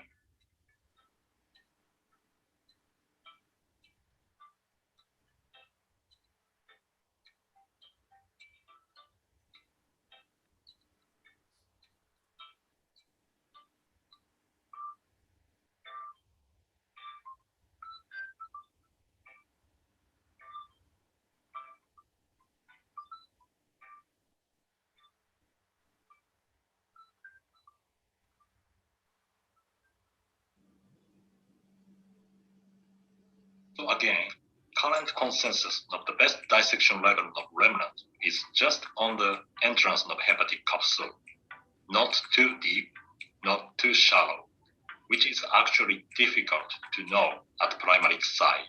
But we may know at reduced site, especially when post-operative bilirubin level was reduced once after primary first site.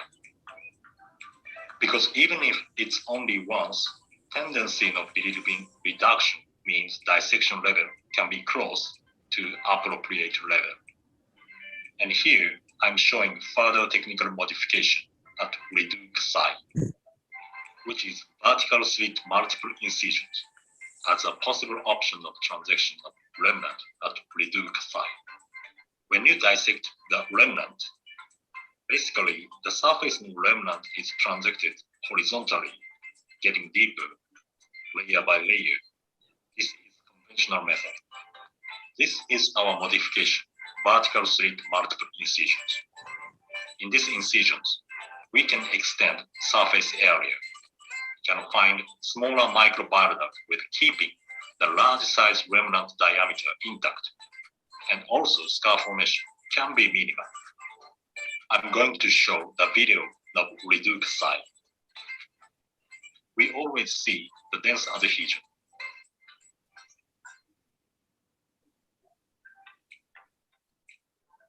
Quarterly and bipolar are used for initial adhesiolysis to find the edge of anterior wall of anastomosis.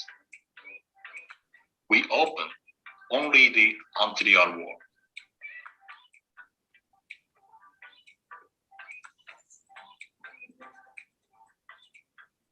After finding the remnant surface,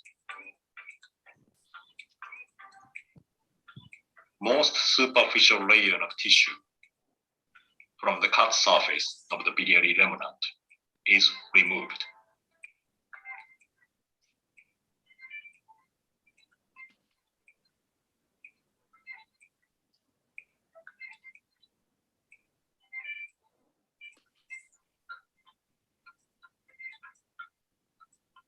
Then, the vertical slit multiple incisions are performed instead of conventional transection.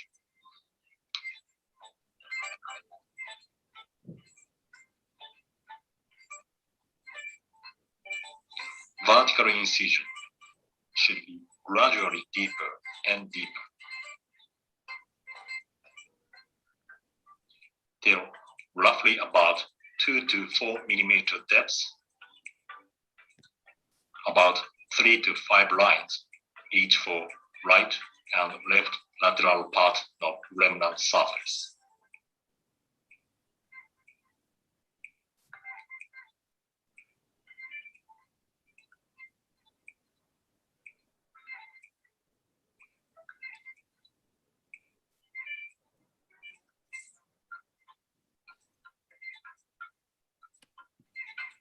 Then anastomosis is same way as primary.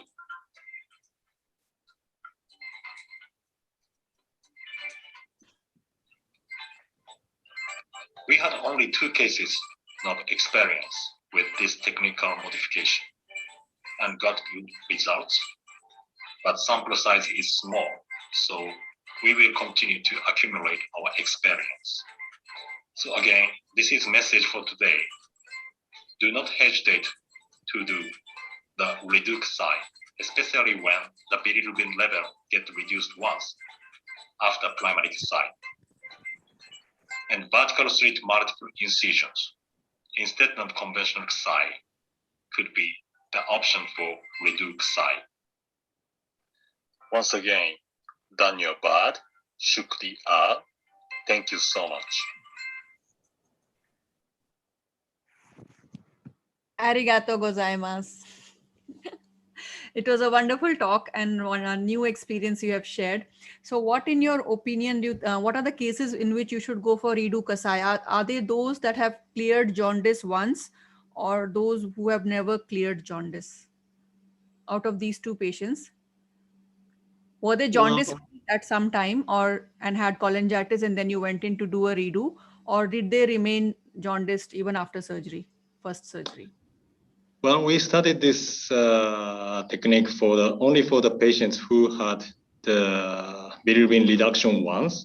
But from now, I'm thinking to start using technique for all the redo procedures if the indication was permitted. And also, maybe from now, I'm personally thinking that we will do this procedure for the primary Kasai as well as the redo Kasai.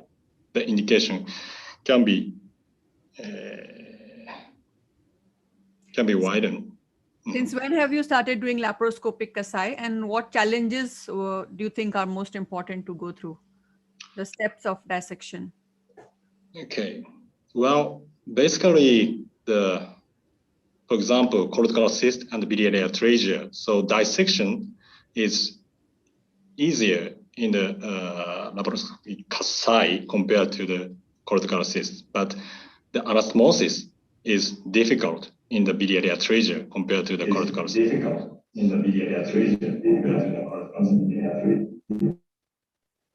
So, I think, but basically, yes. So in the biliary atresia Kasai operation, the anastomosis, that's the key. If you are fully confident to do the anastomosis, you can do the laparoscopic Kasai, even in the very small children. Thank you so much. There are not much questions in the chat box. Professor Salim, I hand over to you now. Thank you. Our next speaker is Dr. Wahab Dogar. He is a liver transplant surgeon working in the Gumbut Institute of Medical Sciences, Sindh, Pakistan. He is a relatively young liver transplant surgeon, but having a very large experience. He performed more than 500 living-related liver surgeries for liver transplant. Now I request Professor Wahab to proceed with his presentation. And I also will request him to be within his given time.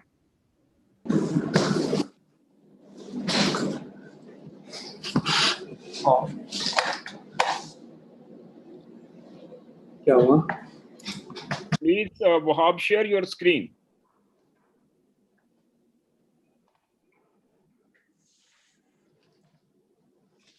Good afternoon, ladies and gentlemen. We are hearing you. Please proceed. I am Dr. Syed Hussain Abbas, liver transplant surgeon. With my mentor and program director, organ transplant, Pir Abdul Qadir Shah Jilani Institute of Medical Sciences, Dr. Abdul Wahab Dogar. We are going to give a talk on pediatric liver transplant, scientific and technical challenges. Are you listening? Yes. Yes. Okay. As you know, pediatric liver transplant is a major undertaking. Surely it's full of challenges. We can divide these challenges into pre, per, and post-op challenges. Preoperatively, diagnosis of the disease is a big challenge. After diagnosis, selection of the kid for liver transplant is also a big challenge, and pre-op optimization is also a major concern. So we discuss them one by one. These are the common indication of liver transplant in pediatric age group.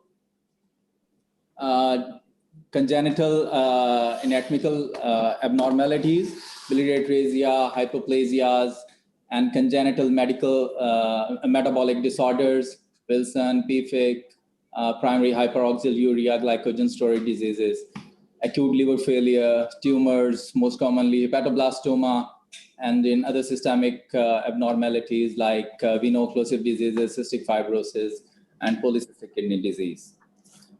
According to United States, they have the pediatric liver transplant indications where biliary atresia is at the top, 33.7%, and metabolic disease 12.6%. We'll discuss the, we will compare this data with our later on.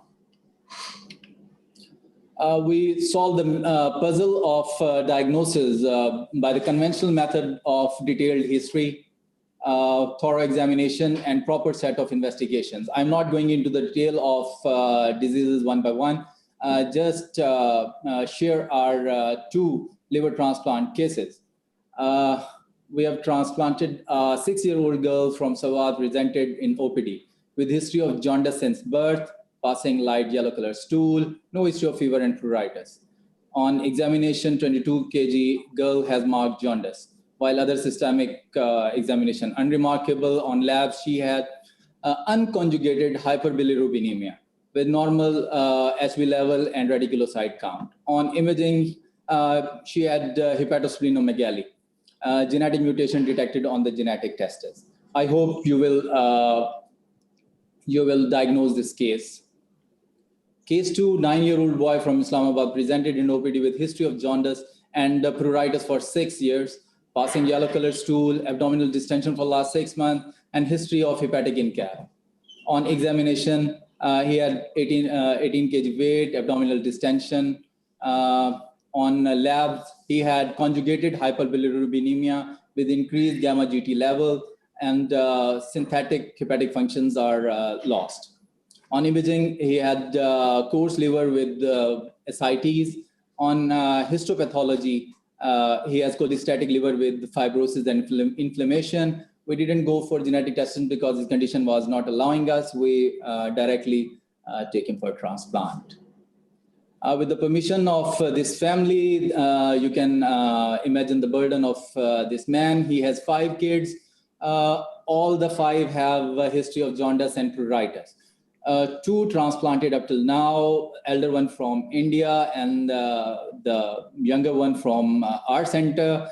One died while 2 are under workup of liver transplant. These are the, this is the history of progressive familial intrahepatic cholestasis. Now come the real challenges we have to face in our setup. Just imagine this is a 6-month-old emaciated 3.5 kg kid. She referred from the periphery for liver transplant.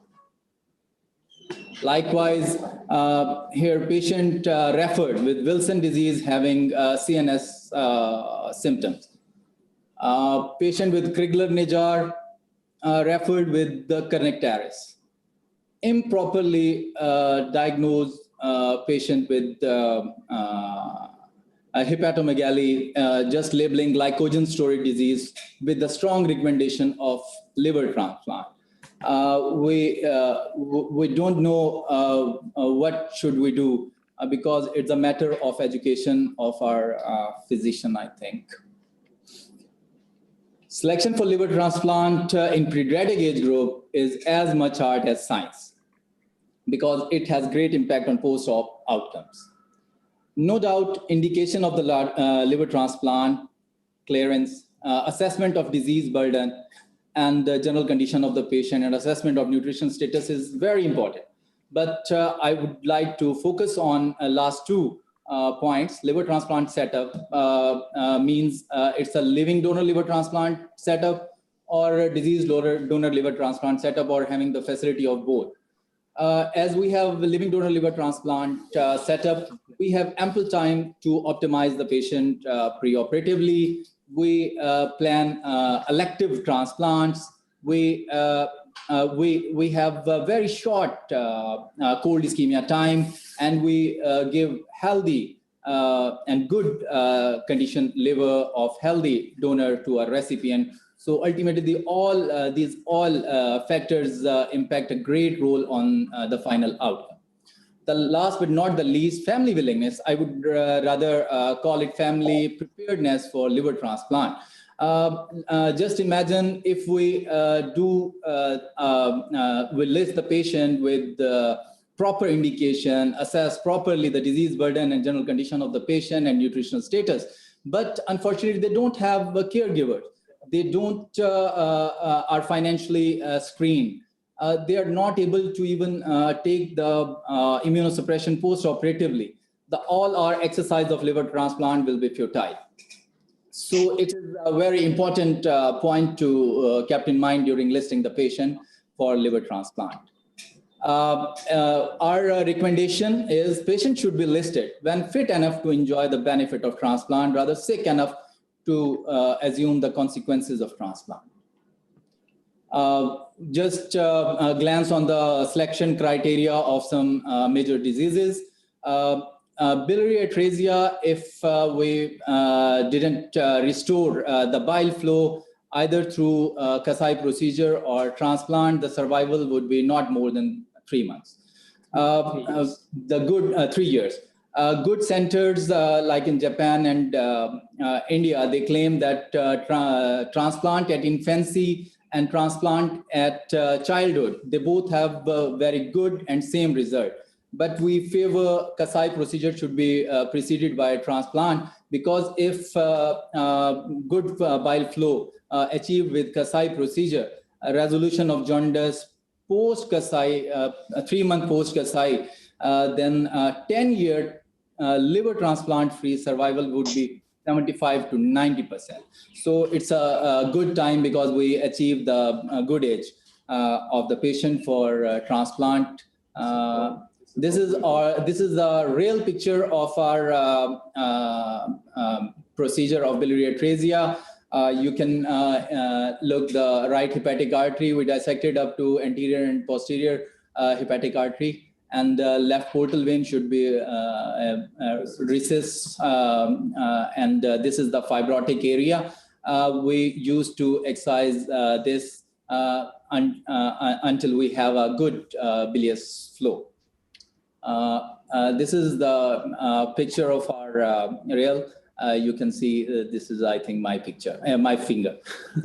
This area is dissected, and when we look the flow, we do the portoenterostomy. These are the indication in biliary atresia, bile flow cessation with or without Kasai procedure.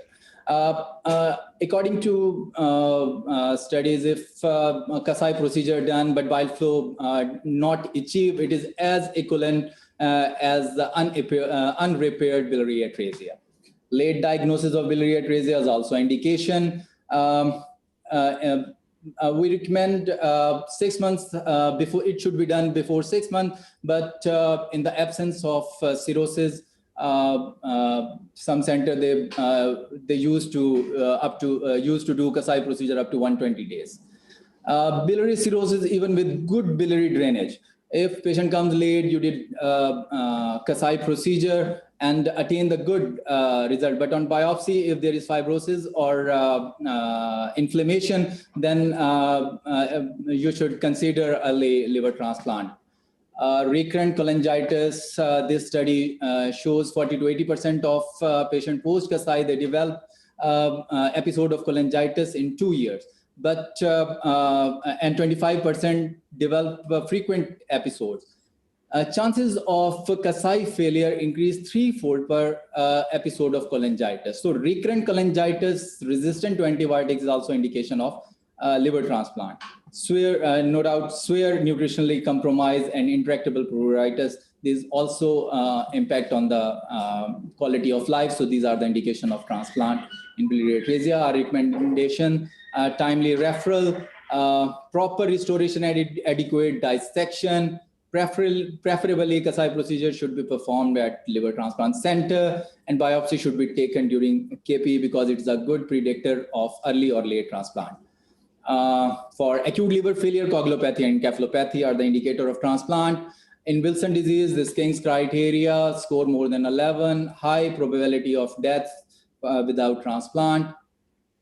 In chronic, particularly metabolic diseases, MED score in children more than 12-year age, and pediatric end-stage liver disease scoring for kids less than 10 years. These are actually calculator, put the values of these parameters and get the figure. If the PELD is 15 to 25 with one systemic complication, result would be with transplant would be more good. 17.45 expected life years can get if the PELD falls between 15 to 25. So this study also favor our recommendation. This study recommendation that patient should be listed when fit enough, then sick enough to assume the consequences of transplant. For hepatoblastoma undissectable, HBV unable to downstage, pre-stage 4, intrahepatic or recurrent tumor, they are considered for transplant. For donor, we are very meticulous about assessment regarding their suitable anatomy, volumetry, and surgical planning. Multidisciplinary team needed for pre-op optimization. I'm not going into the detail. With the pharmacological support, these parameters are also very important: physical rehabilitation, nutritional buildup with proper diet. These are the assessment tools for nutritional buildup.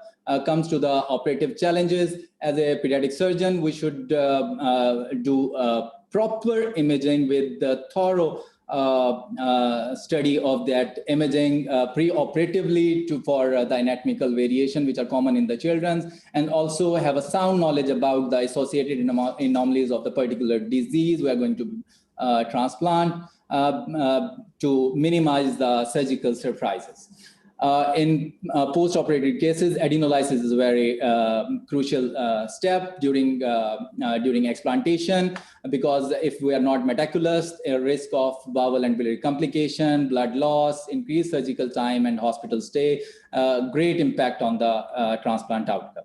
Abdominal space availability is also a big issue in pediatric liver transplant. These are some pictures. Have a glance on that. Cirrhotic liver, portal dissection, portal vein after removal of artery and duct. This is the completely explanted liver. You can see the IVC. Cold ischemia time, that should be very low as possible you can. During implantation, we have a major problem in children about the graft versus the recipient weight ratio. It's always more so the vascular angulation during implantation and abdominal compartment syndrome and portal perfusion are the major concerns. So we have mostly, sometimes we need trimming of the graft, and also we have to use monosegment for implantation. For vascular anastomosis, fine sutures obviously should be used. Venous growth factor should be left more for future growth. In case of biliary atresia and hypoplasia, reconstruction is a major concern. Hepjudge maybe. These are the picture of right lobe implantation. Just glance on that. This is the donor picture, harvesting of left lobe. We don't have any picture, so we place this hepaticojejunostomy with the implantation of left lobe. Anesthesia challenges are no doubt very important, but we are not going into the detail of that, operative or post-operatively. Just have a glance on our experience of pediatric liver transplant at Peer Abdul Qadir Shah Jilani Institute of Medical Sciences. This is our institute. Up till now, we have performed 435 liver transplant, where 20 transplant are under pediatric age group, 17 are included in our study, while 3 we did after this study. This is our study recently published, where we experience our we publish our experience. These are the indications. Wilson disease is at the top, 30%, and followed by PFIC, 25%. 2 minutes. Just with the pediatric transplant at the United States, biliary atresia is 33.7%, while we don't have operated any biliary atresia yet. The question is biliary atresia less prevalent in Pakistan compared to the whole world? The answer would be no. The reason of this no transplant in biliary atresia, delayed referral, inadequate performance of enterostomy and nutritional compromise. They used to come very late, and also financial concerns and family preparedness is also a Korea or Japan. Just few seconds. These are the results you can see on, you can check on the net also. So I'm not going to detail. These are the take-home messages. Kasai should be performed timely and specialized center, particularly where transplant facility available. Transplant treatment, liver transplant is a choice of treatment in children with end-stage liver disease and metabolic and ALF. Multidisciplinary team needed for pre-optimization. Family preparedness is mandatory. Post-transplant complication can be minimized with technical and medical advances. In pediatric liver transplant, good look, long-term outcome and excellent quality of life is the ultimate goal. This is the picture of our recently operated fourth post-op pic of the kid we have operated on Monday. Thank you. Thank you, Dr. Hussain and Dr. Wahab Dogan.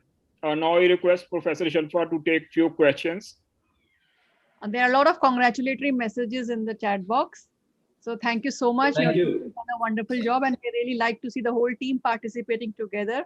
So that's really wonderful. You're really doing good for the children. One question I would like to ask you is, with the COVID times, we have seen some patients of biliary atresia getting more episodes of cholangitis. And after the COVID episode also, they might land up with multiple inflammatory syndrome. We had one child whose bilirubin was 2 initially in the post-op period and went up to 9. So these patients would land up in transplant. So you please keep a lookout for these patients who are turning COVID positive after a Kasai. Have you faced any such patients till now? We have not faced any such patients so far. This is sorry to forget about heavy aging. Yes. Thank you so much. I would request Professor Salim to wind up and invite the next. Dr. Shalpa, actually, we were in the past dependent for the liver transplant upon the India and China. Our patients were sent to India regularly, to New Delhi, and some patient to the China. Now this team is working in Gumbad Institute of Medical Sciences. That is a far-flung area of the Sindh, but doing a lot of job, and actually they are hope for so many children. And now when the patients which are not referred usually of the biliary atresia, now they will be referred to this center. They will they are doing a lot of job. So for biliary atresia, one thing I just want to add one thing. For biliary atresia, if they come early, we have a protocol that we can operate, or we operate on very next day. When the patient land up to our OPD, we have a protocol that the biliary atresia should be operated on very next day. That's very wonderful. Thank you, Dr. Wahab. This was an excellent session. Especially, I will appreciate Miano's talk about the concept of oxygen of the portal remnants. That is a very controversial. How much should be resected? How deep? How superficial? How far on the right side or how far on the left side? Excellent talk by Miano, and excellent talk by Jamshed, and excellent talk by Wahab Dogar and Dr. Hussain. Now we move to the next session. Our chairperson, the next session are Professor L. Kenneth Wang, Dr. Arshad, Muhammad Arshad. I hand over the mic to Professor L. Thank you very much, Professor Salim, and welcome our co-chairs and our speakers for this session. We're going to start without delaying it, and it's the first free paper. Early outcome of Kasai port enterostomy in children with biliary atresia, and this will be presented by Dr. Shehla Arshad. Looking forward to the talk.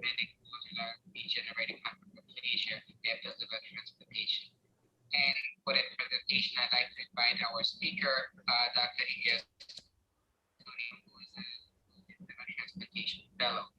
The senior of the talk will be Dr. Splenorenal Martin from the Padova University Hospital in Italy. Dr. Shehla, please proceed with your presentation. Are you hearing us? Yes, sir. Good evening, ladies and gentlemen. I'm Dr. Shehla Arshad from Children's Hospital and Institute of Child Health, Lahore, Pakistan. And today I'm sharing our 3 years experience of early outcomes of Kasai photoenterostomy in children with biliary atresia. Biliary atresia is the most common surgical cause of neonatal cholestatic jaundice. The Kasai procedure has remained the initial treatment of choice for infants with biliary atresia. Outcome depends upon age at surgery, type of atresia, and establishment of biliary flow. The objective of our research is to determine the frequency of post-operative cholangitis and jaundice clearance after Kasai photoenterostomy in children with biliary atresia. The study's design was descriptive case series. Patients from the last 3 years were followed up till 3 months post-operatively. After surgery, the patient was followed with vital monitoring, total leukocyte count, and serial liver function test. Patient was called for follow-up at 2 weeks, 4 weeks, up till 3 months after surgery, and was monitored for post-operative cholangitis and jaundice clearance. The study was conducted at the Department of Pediatric Surgery, the Children's Hospital and Institute of Child Health, Lahore. 100 cases which fulfilled the selection criteria were enrolled in the study. Informed consent and approval from Ethical Committee of Children's Hospital were obtained. Patients were called for follow-up up till 3 months after surgery. Criteria for jaundice clearance was total bilirubin of less than 20 micromoles, while for cholangitis, it is total leukocyte count more than 11,000 millimeter cube. These are the results, which show the total number of cases is 100, while males were 56% and females were 44%. In our study, the non-syndromic type was 93% and syndromic were 7%. And syndromic included various congenital anomalies such as polysplenia, asplenia, cardiac or intra-abdominal defects like situs inversus, pre-duodenal portal vein, absence of retrohepatic inferior vena cava, and intestinal malrotation. The age, regarding age of the patients, the minimum age of the patient was 30 days, while maximum age of the patient is 122 days with a mean of 66.9 days. Most of the patients fall into the less than 60 days of age, which is 55%, while 39% of the patients were within 60 to 90 days, and 6% of the patients at 90 days of age. Types, we had the most common type of type 3, which is 96% of the patients. 80% of the patients survived, while 12% of the patients expired. And 5% of the patients left against medical advice, and 2% of the patients developed complications like intestinal obstruction and anastomotic leakage. In 51.9% of the patients, jaundice was cleared, and most of the patients who cleared jaundice were less than 60 days of age, which is 53% of the patients, while 51% of the patients were who cleared jaundice were between 61 and 90 days of age, and 15% of the patients were more than 90 days of age. Our second variable was cholangitis. Overall, 46.2% of the patients developed cholangitis, among which 60% of the patients belonged to the group of more than 90 days of age, 48% of the patients between 60 and 90 days of age, while 44% of the patients were under 60 days of age. 2 minutes. So, in conclusion, Kasai photoenterostomy is an effective and useful operative procedure for biliary atresia in children in our setup where a limited facility for primary liver transplant is available, and the patient survives with native liver for many years before liver transplant. Thank you. Thank you very much for a very nice presentation and remaining within the time frame. This paper is open for questions or comments. If anything comes through, please use the chat box. Just from my side, do you do CMB? Do you check for the cytomegalovirus, and whether do you think this might also have impact on the outcome in your region?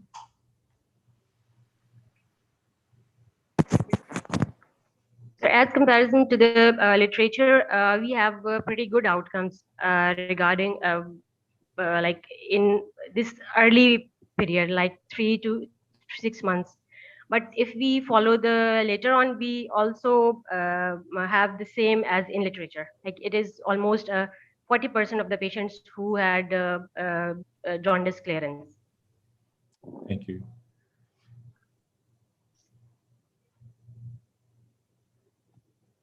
There is a comment or question from Kenneth, and he's our next co-chair as well. Kenneth, do you want to maybe just use the microphone and ask the question?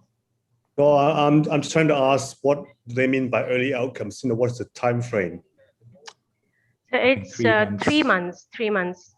3 months. It's the early outcomes we have studied. So you haven't followed them up for longer terms. So yeah, we are following the patient the longer terms. Okay. Thank you. All right.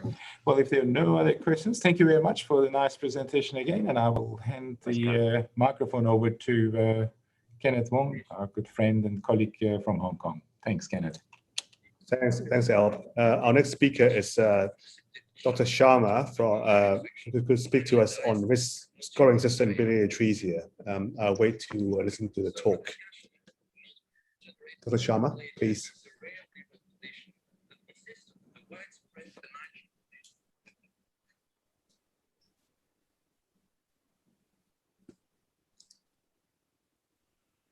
Is your microphone on? Hello, am I audible? I can hear you. We can hear you. Yeah. Go ahead. Good evening, all. So I'm Dr. Rahul Dev Sharma, PNB Pediatric Surgery resident from Lilavati Hospital, Mumbai. So here's a presentation. It's about to assess the outcomes of liver function, test and histopathology and outcomes of biliary atresia post Kasai portoenterostomy. So this study is a retrospective study that we did from year 2000 to 2018. So that was a retrospective study for 18 years. And we have included all the patients operated in a single center with the liver function test and histopathology reported by the same pathologist from the same institute. And out of the 149 cases that we have operated, 26 included in a study which met the above criteria. So in biliary atresia, age at operation was considered the window of opportunities for these patients, but it was no longer valid as per our own recent article, where children operated even up to 120 days had similar outcomes like those operated below 90 days. This is the article that we have published in a research paper of JPS, and this was of 15 years experience that previously we have published.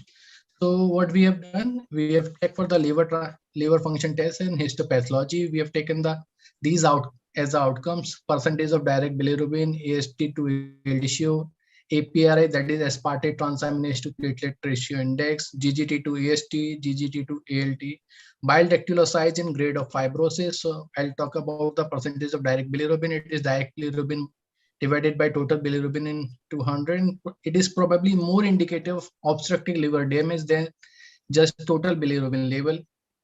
We are including this as a percentage because it removes the age of patient as a confounding factor, and we have divided it into 3 groups ranging from the 61 to 70% till 91 to 100% in a group of 10. While the second thing we have taken is the AST to ALT ratio. This ratio is indicated of chronic liver diseases, and the ratio of greater than 2 is specific for cirrhosis of liver, as ALT is more specifically secreted by the liver, while AST can have non-specific origin. So if ALT is degrading, that means liver is going into the chronic liver failure. While the other index we have taken is aspartate transaminase to platelet index ratio, called as APRI, and APRI has been used in chronic liver diseases to evaluate the grade of fibrosis. Another ratios that we have taken was the GGT to AST ratio and GGT to ALT ratio. These are known indicator for biliary atresia, which have been stressed in a lot of previous studies. And the grade of fibrosis, for grade of fibrosis, we have taken ESHAC staging. That ESHAC staging ranges from 0 to 6, with 0 of no fibrosis, while the score is 6 given to cirrhosis probable to or definite. While we have taken size of bile ducts, the bile ductal size of more than 250 micron is considered as size that is associated with better survival and better prognosis post Kasai portoenterostomy. And it was divided into 3 groups in our study: less than 100, 101 to 250, and more than 251 microns. The result that we got is, out of 26 patients that we have included, 16 are alive and jaundice free. That accounts for 62%, while 10 are deceased. Using a complex statistical analysis like logistic regressions, factor analysis, and ROC evaluation curve, we found out AST to ALT ratio, APRI, and grade of fibrosis was statistically significant.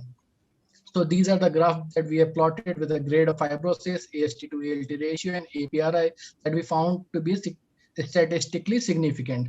While this is the ROC curve that we people have done, and we also did a Kieser-Mayer-Olkin measures to check for our sampling adequacy. And after applying that KMO and Bartlett test, we comes to know that we have adequate samples and all study can be done adequately with this sample size. So these are the graphs, and these are the values of APRI, SGOT, HEPT, and the conditions of the curve. We found out APRI value of 1.8 has a true positive rate of 90%, while the false positive rate of 30%, while SGOT and HEPT value, that is 2.2, has a TPR of 80% and false positive rate of 20%, while the grade of fibrosis of more than 4 has a true positive rate of 90% and false positive rate of 30%. So overall, we have concluded that AST to ALT ratio less than 2.2, APRI less than 1.8, and grade of fibrosis less than 4 predicts successful Kasai procedure in 96.2% cases, irrespective of age at surgery. Again, after calculating all these parameters, we have applied in all the patients that we have operated. And after that, we comes out on a graph. So like cumulative scores that we have developed.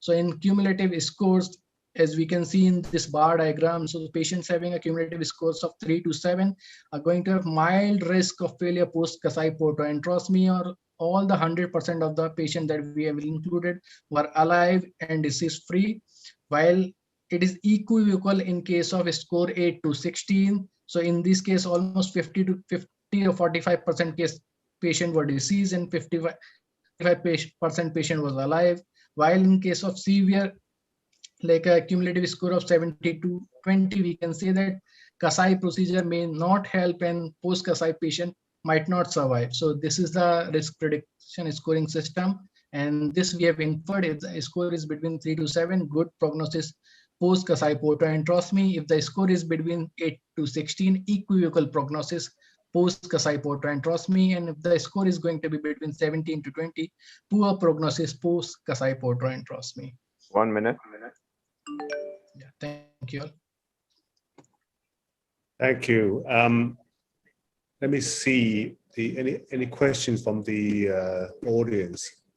Maybe I'll start first. So if what you're saying is correct, if you have a child with biliary atresia with very high score preoperatively, do you still go for Kasai operation? So, sir, if we are having a patient of biliary atresia with all these parameters and score is going to be the higher range, like 17 or more than, then we can better refer that patient for primary liver transplantation instead of going for the biliary Kasai portoenterostomy. Right. Okay. Thank you. So it seems to be a very reliable scoring system from you. Thank you very much. There isn't any more question from the floor. So can I make a comment? Yes, Devendra. Yeah, go on, Devendra. That had been wonderful session with so many nice presentations. I wish to add a couple of things.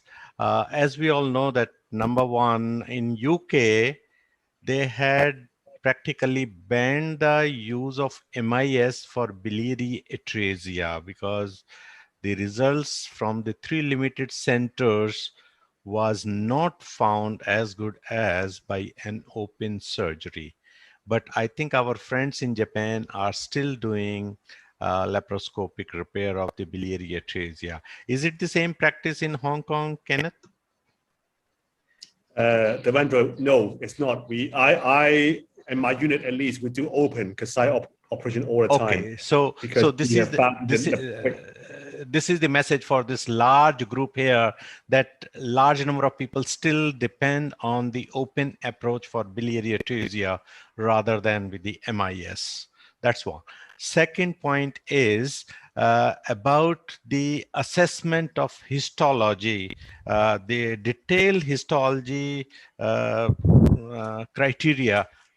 Sometime back, Shilpa had done a very detailed histopathological evaluation in the rats as well as in the human beings, and came out with the criteria which patient is going to be benefited with surgery and with long-term results, and which patient will not and possibly will require the further procedure like liver transplant. Third one, sometime back, most of the centers, including Japan, Hong Kong, Korea, that 80% of their liver transplant group was for biliary atresia. Today, I saw most of the slides that 30 to 33% biliary atresia group and remaining transplants are for other conditions. So there is a very sea change, about more than twice the figures that have changed against biliary atresia surgery. So meaning thereby, are the results better?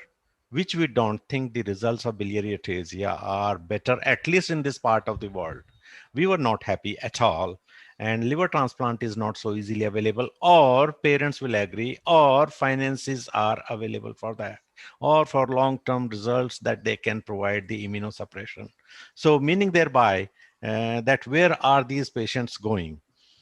And lastly, about the transplant program, we have few centers that have excelled, but now main indications are coming for non-biliary atresia conditions rather than for biliary atresia, because the parents here prefer to produce another child rather than to spend on a biliary atresia patient who is a non-earning member. That is the usual practice in this part of the world. Thank you very much. Enjoyed this session. Thank you, Devendra, for your comments. I'll pass back the microphone to the next chair, who's going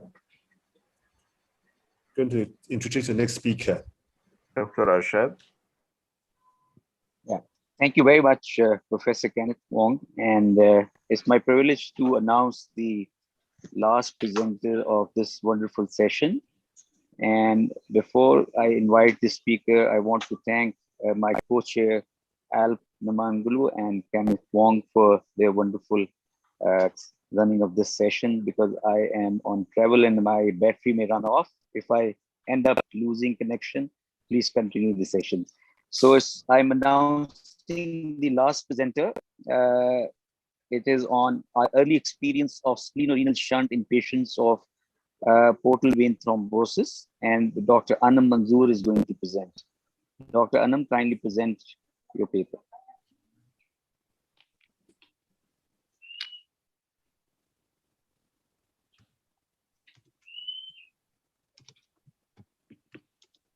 Hello and good evening, everyone. I am Dr. Anam Manzoor from Department of Pediatric Surgery, Children's Hospital and Institute of Child Health, Lahore. And I am here to share with all of you our very early experience of splenorenal shunt in patients of portal vein thrombosis. A quick review about portal vein thrombosis. Extrahepatic portal vein thrombosis is very less common in children as compared to adults, and in 52% of cases, etiology is unknown. Umbilical vein catheterization, ampulitis, and sepsis can be a primary cause in some children, and the patients usually present in emergency with either upper GI bleed or incidental findings of hypersplenism. Now, what are the investigations to be done in such patients? Complete blood count to check about cell lineage, liver function test, renal function test, clotting profile to rule out any clotting disease, viral markers. Ultrasound of abdomen will show splenomegaly. Doppler ultrasound can show portal vein thrombosis, and MRA and CT angio will be done before shunting of the patient. What is treatment? In emergency, we will first of all stabilize the patient by giving IV fluids and blood products and doing some emergency endoscopic procedures like band ligation or sclerotherapy. For long-term, TIPS is procedure of choice, but in centers where TIP is not available, we can opt for some shunting procedures. Like in our center, we opted for distal splenorenal shunt. The objective of this study was to evaluate our early outcome of distal splenorenal shunt on patients of portal vein thrombosis. The study was conducted from October 2017 to March 2021 at the unit of pediatric surgery in Children's Hospital, Lahore. During this period, 5 cases of portal vein thrombosis were operated. Out of these 5 cases, 3 patients were male and 2 patients were male. The median age of repair was 10 years with range from 8 years to 12 years. All of the patients presented to emergency of peds gastroenterology with upper GI bleed, either hematemesis or melena, and on investigations, all of the patients showed sign of hypersplenism, that is decreased HB and thrombocytopenia. They were initially managed in emergency with IV fluids, blood products, and endoscopic band ligation or sclerotherapy, depending upon the patient. After stabilization, the patients were shifted to surgery department, and their Doppler ultrasound and CT angiograms were done to see the size of splenic vein. We have to operate one of patient in our emergency due to continuous upper GI bleed, and 4 patients were operated on elective list after stabilizations. The elective patients were vaccinated for encapsulated organisms before surgery, and in emergency patients, we have to perform splenectomy, so she was vaccinated post-operatively. Can you take the mic a little bit away because there's some turbulence? Now, what was the surgical management we offered? We offered distal splenorenal shunt with splenectomy in 2 of our patients. We offered spleen sparing distal splenorenal shunt in 2 patients. And in one of our patients, gastroepiploic vein was draining the splenic area. Splenic vein was congenitally absent in that patient. So we shunted the gastroepiploic vein to renal vein. This is some paro picture showing splenomegaly. This is also another paro picture in which you can see both renal and splenic veins are slinked. This is the picture, the arrow is pointing at the splenorenal anastomosis. This is the picture of patient in which there was congenitally absent splenic vein and the spleen was draining into gastroepiploic vein, which was anastomosed with the renal vein. All of the patients remained in our ICU post-operatively. Peds cardiologist was involved for post-operative anticoagulations. All the patients were discharged in good condition, and the mean hospital stay was of 7 days. At the time of discharge, shunt of the patients were patent. One of our patients developed thrombus on his first follow-up that was managed by prolonged anticoagulation. Now his thrombus has been resolved. Hypersplenism has also been settled in patient in which we offered spleen sparing shunting. Requirement of blood product transfusion also reduced gradually. 3 patients are in our long-term follow-up. Our longest patient who is on our follow-up is of 2 years. 2 of our patients lost our long-term follow-up. Now to conclude with our study, portal vein thrombus is very rare but can occur in children, and in developing countries where TIPS is not available, shunting procedures like splenorenal shunt are a safe option, but it requires multidisciplinary approach like peds gastroenterologist, peds surgeon, pediatric radiologist, pediatric anesthesia specialist, and pediatricologist. And although we are in early phase of our learning, but our early results are quite encouraging and promising. Thank you. Thank you very much, Dr. Manzoor, for presenting this study. Now, floor is open for questions. I don't see any question in the chat.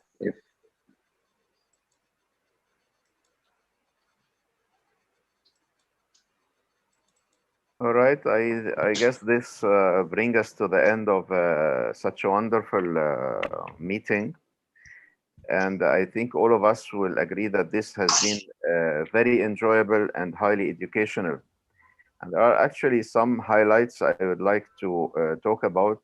Highlight number 1, this is the first time to apply the continental concept for the WOFAPS online meetings. Today, we feel that WOFAPS has traveled and have visited many places in Asia, India, Pakistan, and Japan, and other places, because we came in true contact with the real situation and real experience in this region. So it's very successful, and congratulations for the continental meeting in Asia. And actually, the success is all yours. The success is because of the selection of a highly expert group of speakers who are giving us a real experience and tips and tricks of dealing with this problem. The success is because of the audience of this session, or this meeting, has been very active. There are truly a lot of experts among them, and they kept very actively engaged in discussion and comments and questions. And it is successful because of the perfect organization by the WOFAPS members in Asia. Shilpa, Salim, and Ken did a wonderful job in bringing together this wonderful program, bringing together all these experts, Alp Numanoglu, the president-elect, and the very high technical support from Omar. I think this organizing team has made a wonderful job. And the highlight number 2 is that focusing on one area of interest in the field of pediatric surgery is very beneficial.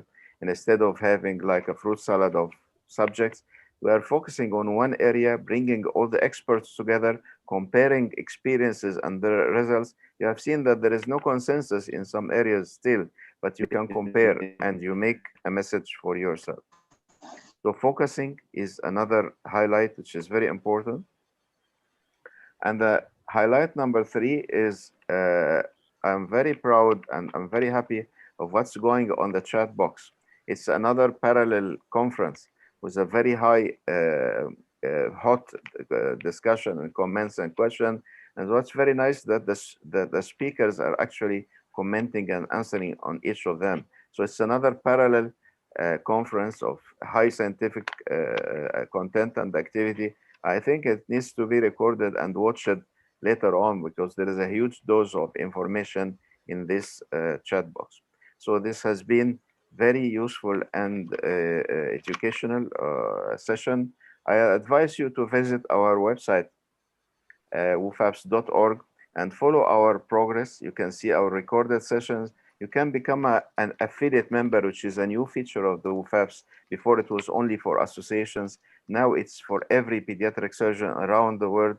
Become a member today and invite your colleagues for a very low annual dues, but you'll get a lot of benefit. You'll get a prestigious WOFAPS certificate, and you can get all our recorded sessions and our future activities.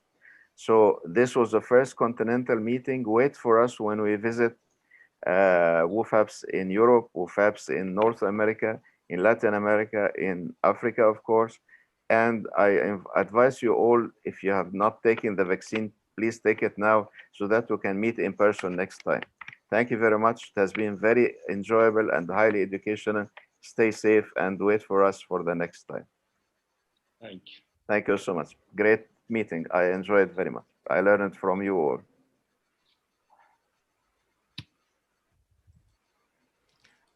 Well, because Sameh, you have brought WOFAPS regional meeting to India, and I owe it, and I must thank WOFAPS under your presidency. A big thanks, Alp, Kenneth, Zoran, Amadeo, all our friends from the WOFAPS and from Pakistan, from Bangladesh, from Nepal, from India. I think they had wonderful session, and the credit goes to Professor Salim from Pakistan and Jamshed, and from India, Shilpa, who is quite experienced and puts in so much of hard work to organize the things, and is always keen to support WOFAPS and the regional meetings. So thank you once again on behalf of India, Pakistan, Bangladesh, Nepal, and other Asian countries here. We thank WOFAPS. It has come after 2010 when we held the World Congress in Delhi. So at this moment, I think it was quite simple to have it online, and many people get the chance to participate and present their work. This is the area where people have a lot of experience, but they don't get that kind of experience to present their work at the international meetings for different reasons. Like Rajiv is a wonderful experienced senior pediatric surgeon in Mumbai, and so also the other team members. So I think time has come with Zoom online meetings. We can have such meetings more frequently on focused subjects for the benefit of each and every one. And that promotes the regional excellence as well as the participation from the experts. I am happy to see Dr. Go Miyano. Please convey my hello to your dad, Takashi. We always remember our friendship for decades. Thank you everybody, and all the best. Thanks so much. And leave a safe time. Corona is still not over. As President Same said, be careful. We had passed through a very tough time in the second wave. Our hospital was a COVID hospital, and we have seen the worst time, full of tensions and moments of worries. We have lost so many close friends, families, teachers. So please be careful. Always try to save yourself. Thank you and all the best. Thank you for all. मैंने लिख दिया मैं कहा हमारी limitation expertise है मुझे लगता है